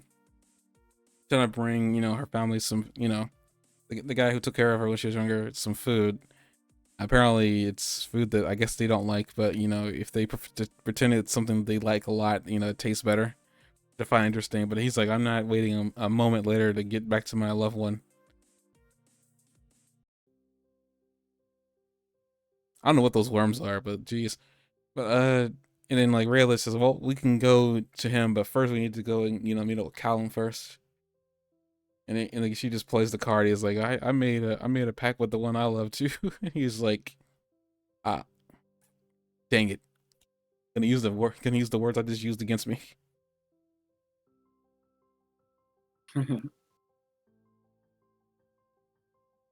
Also, I guess I also forgot to mention, apparently Ezra sent Callum and Corvin? I think his name is Corvin? Out to find the dragon that, did the damage to the town. And they get here, and Corvin's pretty certain that island was not there. Callum isn't. And he's like, I'm very observant. Like, that was not there before. I gotta give credit. I like that he was here because he prevented Callum from making dumb decisions. That's one thing I was like. I like this character because he seems to be no nonsense for the most part. Yeah. And after that, like the Erebos in another disguise apparently is I guess a vagrant is what he's supposed to be. Somebody like who he needs help, and he's like Callum helps him out, and he tries to give Callum I like to say does Callum not know what Erebos looks like? Cause like it almost like this is so obviously Erebos. If this isn't Erebos, I don't know who the heck this is. Callum doesn't know that Erebos is on the Earth in the world right now, Hmm? so it might be he's not even expecting it. He's not even looking for someone that looks like Erebos.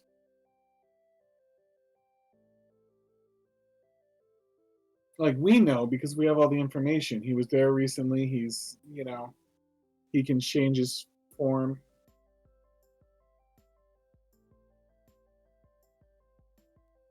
Cal with that one slide.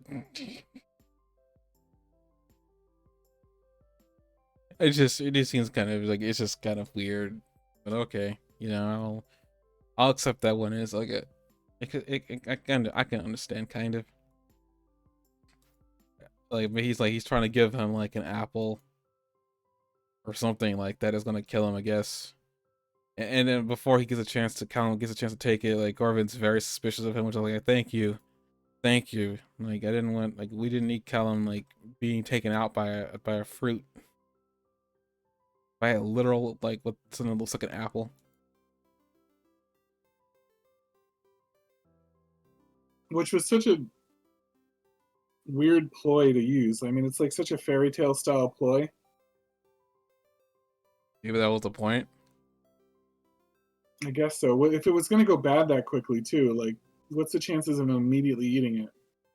Well, I mean, it was probably An apple, hey, crunch, crunch, crunch, crunch. No, like you put in your pocket for lunch or something like that. I mean, if you're Goku, you eat it immediately. Hey, yeah, Goku might eat it immediately. But that's a comic thing about Goku. You know what I mean? That's not normal behavior. I mean, if you're hungry immediately, I mean, sure. I get what you mean. I get what you mean. I'm not fighting that. I'm just saying. I'm just coming up with ideas that could possibly maybe make it so you eat an apple immediately. But yeah, I understand. I don't think I've ever eaten anything immediately after I've been given it. I think Ezrin and, I mean, not Ezrin, but shoot, I keep saying mixing with names here. I will learn these guys eventually. I will have to because this is our final season. Corvin and Callan come back to tell Ezrin that that the dragon is dead. And apparently, Ezrin doesn't seem too happy about that. I'm just kind of curious, can Zim like see and feel like what Ezrin's feeling in his brain? Because those two share like a mental link. Mm-hmm. I'm surprised like Zim hasn't been trying to do anything. After he finds this out, he says we'll make temporary headquarters and then we'll head out to like the Panther Lodge. That's where we'll have temporary headquarters. Like, and like that's pretty much about it there.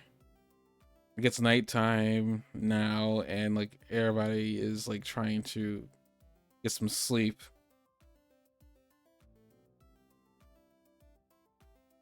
I find it more concerning too that Ezra isn't trying to sleep. He's just over there in his chair.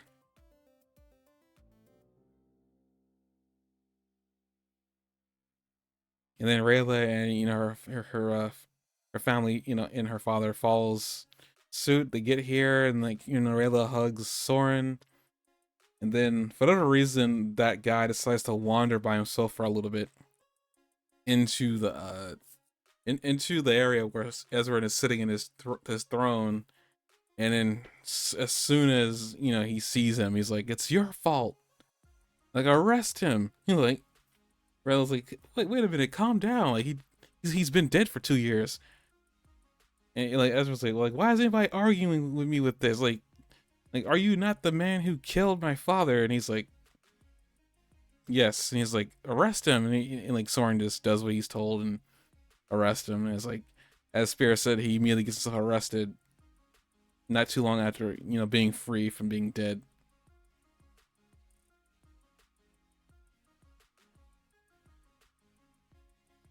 Like, and this is like, I don't like, this is the like moment I was like, I don't think, I don't know what's going on with Ezra in here. I mean, obviously he's grieving in his own way, but it's like, I don't think this is not going to end well for him. I mean, I think there are people who've been trying to take the crown from him, and like they could easily use this to like try to like replace him for the time being, if there's anybody who wants to replace him as king. We've seen coups happen in other kingdoms at this point, and it's like they're not being successful, thankfully, but maybe this is the one that will be successful. Huh? Who would launch the coup?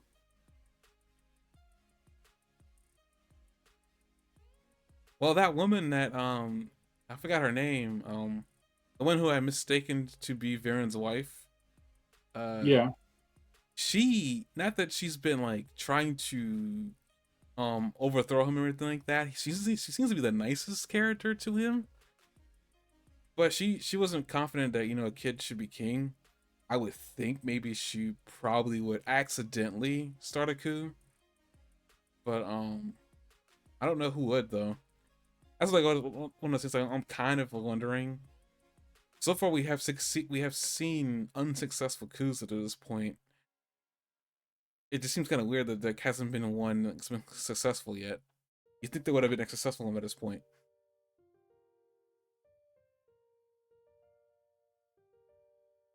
It just kind of makes me kind of concerned a little bit because like Soren, I'm not Soren. I keep calling him Soren. It's not his name. Even the spear does. I think Ezrin kind of earned her respect, though, didn't he? I Yeah, think if she was just like didn't think he was worthy, but I think he earned her respect. yeah. There's that. I'm pretty sure there's other people in the kingdom who don't like Ezrin. There's gotta be like not everybody in the kingdom has to like you. Yeah, but no, none that I think would have the charisma and the backup to like overthrow him and become king themselves.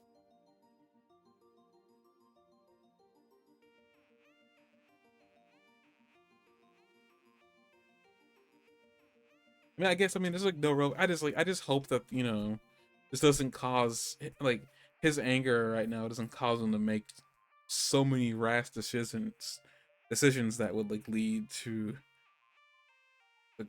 like him making really bad decisions, like that would eventually culminate into like the kingdom rallying against him. Right now he has their love and favor, but it only takes one bad decision to cause like the people that follow you to not follow you anymore.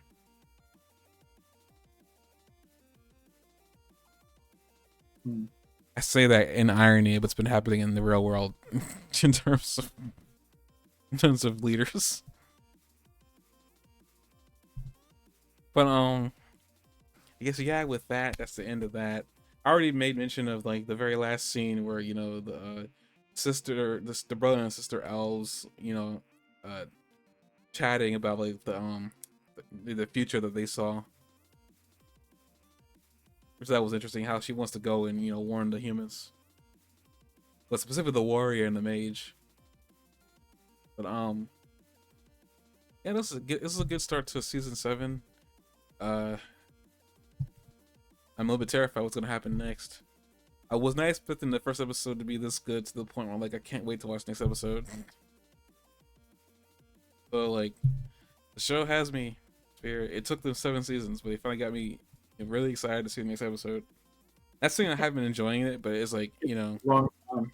You were very lukewarm about this series at the beginning. it wasn't like I was looking warm, but it was just more like I wasn't.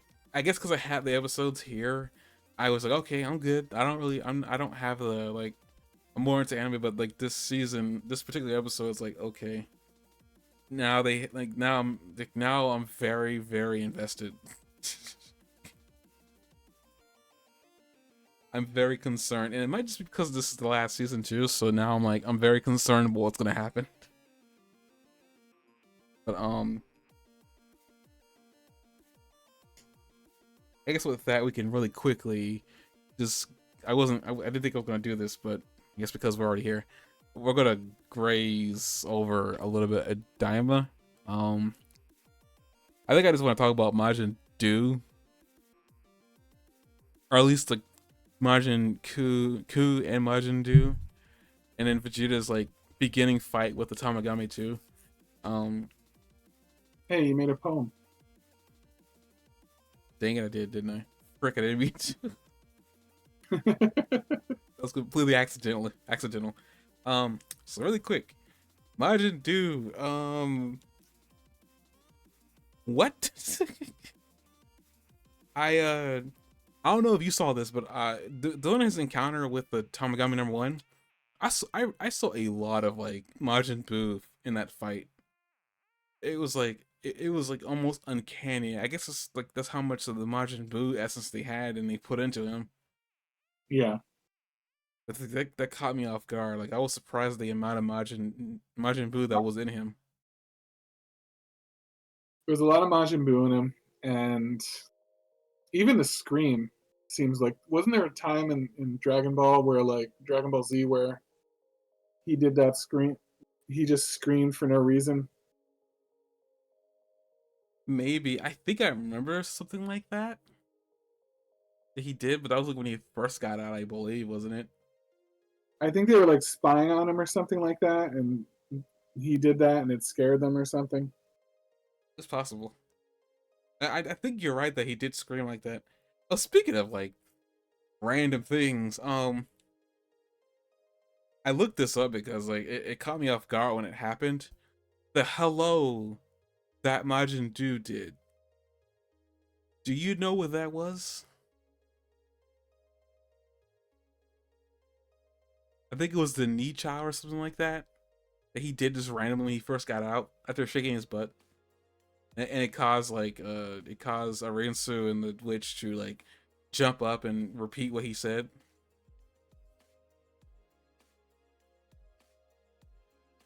I guess you don't remember. But he did that. But apparently this is a reference. I looked this up because I was it was a very weird thing. It didn't seem like it was meant to be something that it wasn't like meant to be a call out or a callback. Um, do you remember the episode of Dragon Ball Super where a purple headed little girl just showed up out of nowhere and it caused the entire episode to kind of become like a gag cartoon? Yeah, Ari or something like that. A Was her name? Raleigh. Arale? What he did, that little hello, that was from her. That was a gag from her. And apparently in her comic or whatever, that is an attack called the Nihao. I forgot the name of I forgot the name of what he did, but she has an attack that has that beginning with it. But it's a cannon technique. It's like a cannonball that she shoots out of her mouth. It's a very weird thing, but that was a callback to him. I mean to her. That was a Yeah. reference to that really random gag manga that was something that showed up in the Super That's cool that you anime. picked up on that. Huh? Cool that you picked up on that. I only picked up because it just seemed so random to me. I was like, that doesn't seem like that's a reference. It's like it seems so random out of place because it doesn't get used any other point in the cartoon in the anime. So I would have like left it alone if it had been used elsewhere. So I looked into it because I was like, that's a callback or something, isn't it? I was like, okay, so that's kind of cool. But it kind of makes me wonder is like with that as a reference of a gag character, does that make Do a gag character? So far, he seems like a combination of gag and serious. So I can only Yeah, that's assume. good Majin Buu. Yeah, and that's kind of where I got the gag character from. Is like, yeah, that must be just part of Majin Buu. I had the strange thought that maybe what's gonna happen is that they're gonna fuse Do and Ku together into one, Uh huh. and They could that's totally what's do gonna that. be the main villain that you were thinking about. They have those that food, those little seeds or whatever that like Goku has. You know, the poor man sensu bean and stuff like that. Hmm. One of them was for fusion, so if they got a hold of those, they could fuse them. So they have a really accessible like form of fusion available. That's what I was thinking about. Like, maybe that's what we're gonna see what the fusion is like at first and what it creates, and then that's gonna cause like Goku and Vegeta like maybe we should do it. It might be temporary, so we don't have to worry about being permanent. But like Majin Juice fight with Tamagami, like the Tamagami number one was not expecting half the stuff that was going on. He was caught off guard for the most part. It was kind of funny. I was like, oh, look, that's cool. He's actually fighting him, and he's actually. I find it interesting that apparently Majin Buu didn't know he could fire ki blasts until he looked at his hand and shot one at his face. Yes, that was funny. I was like, really? You didn't know you could do that? Okay, well now you know. He's been awake for like 20 minutes at this point. Hmm? He's been awake for like 20 minutes at this point. Oh yeah. Merry Christmas to you, XOG. Wait, is it already 12 o'clock? Oh no, we're like 5 minutes away from Christmas Eve. Which we can get close to ending here. Shoot. um in the speak of Tamagami, we can talk about number 2. I half expected Vegeta to flip on him. Like when he said, like, you're a child, like go home and suck on your mother's teats. I was like, oh no, he said the wrong thing to Vegeta. Yeah, totally. Like he said the wrong thing to Vegeta. I was like, oh no. Oh no. And then Vegeta starts fighting him, and it kind of looks like he's getting the best of him. Tamagami's getting the best of Vegeta. Because Vegeta, like, well, the episode kind of ends with Vegeta getting eaten by a giant Kraken. Though, that would have me concerned if I already didn't know Vegeta is seen in Dragon Ball Super. So, that I don't think Kraken, that's how Vegeta's going down. huh? I don't think that's how Vegeta's going down. No, I I mean don't I know if don't. they beat the Tamagari, but I don't think he's going down because he got eaten by a Kraken. But even with that being said, like I would be concerned if it wasn't for the fact that I knew that Vegeta is still alive in later on in the series. So it's one Yeah. of those things like this is happening in between Super and Z. So I would be concerned if it wasn't for the fact that I already knew. So it's like, okay, that Kraken's dead. I suspect Vegeta's gonna go Super Saiyan in there. He's just gonna blow him up. I think his lack of concern is shown by the fact that he didn't go Super Saiyan whilst trying to swim away to get the power boost he needed to avoid the Kraken. He's still trying to see if he can beat him without going Super Saiyan. Well, he doesn't have the power boost he gets from what happened to Virus and Bulma. So, like, I still think he's powerful enough to take on the Tamagami. I mean, Goku went Super Saiyan 2. Still shocks me. But, like, he went Super Saiyan 2. Yeah. So, like, I think Vegeta... Because Vegeta's Majin form was essentially Super Saiyan 2. So he's got that unlocked. So Vegeta needs to ascend to number 2. He can. I suspect that Vegeta will probably only ever use Super Saiyan. Is my suspicion. But, we'll see. I know he's gonna go Super Saiyan in that Kraken. Machin Buu seems to be doing better at fighting his Tamagari than Vegeta, though. Vegeta, I don't want to say Vegeta isn't taking it seriously. I think it's just more of like, he wants to see what he can do. Like, one thing I will appreciate about Vegeta is that he does take his fights a little bit more seriously than Goku. Not too much, but like the only real reason why half the time Vegeta does lose is that he gets really cocky and he lets his opponent power up. Only because Vegeta wants to, like, mop the floor with them at their full power. Yeah. So it's like it's an ego thing that he shares with Goku, but like Vegeta doesn't show mercy a lot of the times to the people he fights, and that's kind of the thing I kind of like about Vegeta is the fact that he isn't naive enough to the point where he's like, and he's gotten better. He's gotten better over the years. I will say that much. At the whole ego thing, he does slip into it every now and then, but he doesn't like let it consume him. He's like that's one thing I will give Vegeta. He's gotten better. He's gotten way better with it. It still consumes him, but it doesn't. It's not. It's not like it's like not like the end all be all for him. Though he likes to use his pride as a reason to progress and get further. So I like it. That's another. I guess high point for the Prince of All Saiyans. I guess like really quick before we do end here because we were reaching into 12 o'clock. Uh, Piccolo. I was not expecting Neva to be friendly. I don't know why I thought he was gonna be violent, but I was expecting Neva to be this over really powerful Namekian. Um, but he seems to be a really decent dude, and he also is not senile. I also didn't really expect that considering how old he seemed to be, but he's definitely way more intelligent than I gave him credit for. Um, what what do you think of the whole idea that Namekians shouldn't use their powers for evil? And then all looking at Piccolo. He didn't say power for evil. He said powers for aggression or something like that, didn't he? And like he said something that whatever it was, it was Violence or aggression or something like that. Something that made Piccolo. Piccolo still did it though. You know he Yeah, but he didn't use the powers for evil. Piccolo's never really done anything evil. I just kind of find it funny. Like even Vegeta, the Vegeta wasn't even around for Dragon Ball, so I don't know why. I don't even know why Vegeta was looking at Piccolo. Yeah. It was just the irony of it all. It was just like Piccolo, like stop looking at me like that. It's like I'm just like poor Piccolo. Poor Piccolo can't get a break from being the Demon King. I also learned that his father's real name was Katats. I feel like I read that somewhere, but I wasn't sure that was real information or not. But we got it here.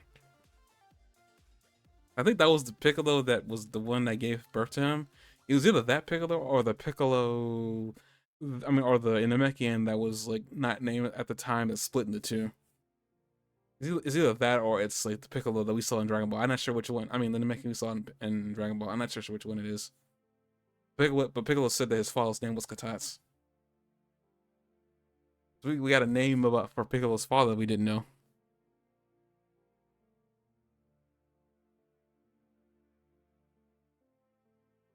It's like more information and more lore about Piccolo that we didn't have. Spirit's favorite to make in. And I guess with that we are literally in New Year's Eve. So I'm gonna say Happy New Year's Eve to everybody, and also have a good holiday week. And we'll see you guys next week. For, like, Christmas Eve, not New Year's Eve. what did I say? You said New Year's Eve. Whoops. Hope everybody has a good Christmas Eve and a good Christmas Day, and we'll see you guys next week. I think a day before New Year's Eve. So see you guys then, and we'll probably be a lot shorter. Who knows? Good night.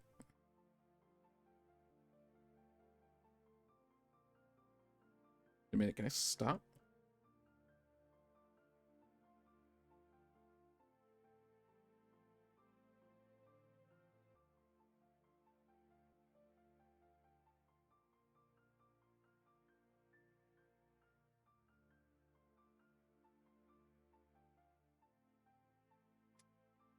Wait a minute.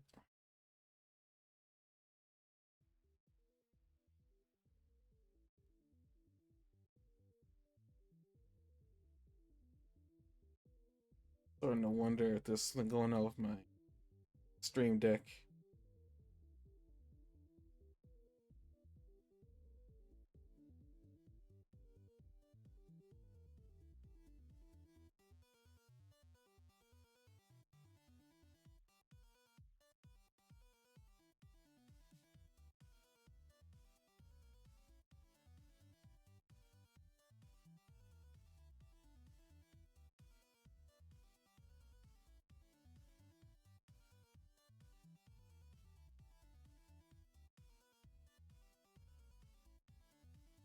It's high in the stream.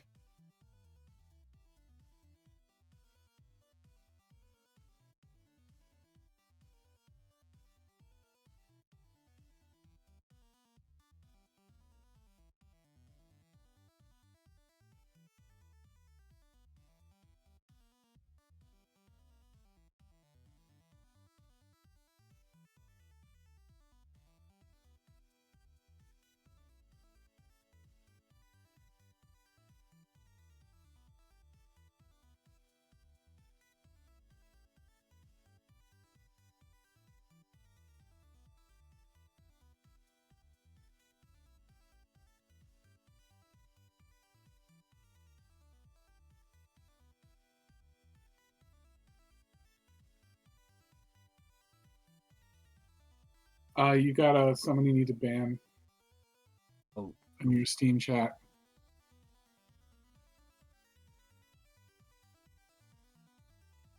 I was trying to end this and I can't. The button is grayed out. It won't let me.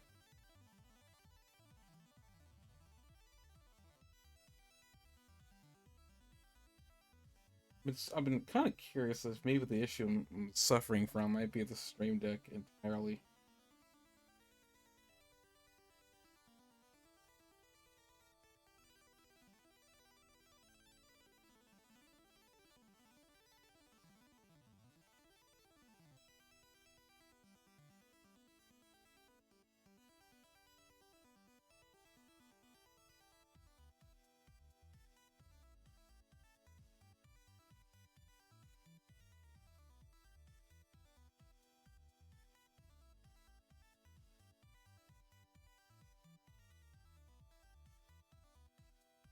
Let's restart the Stream Deck really quick.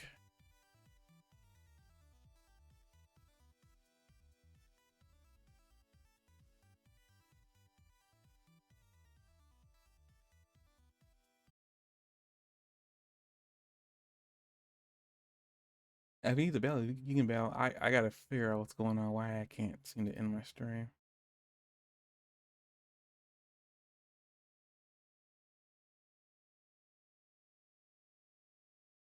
Oh, did it end there?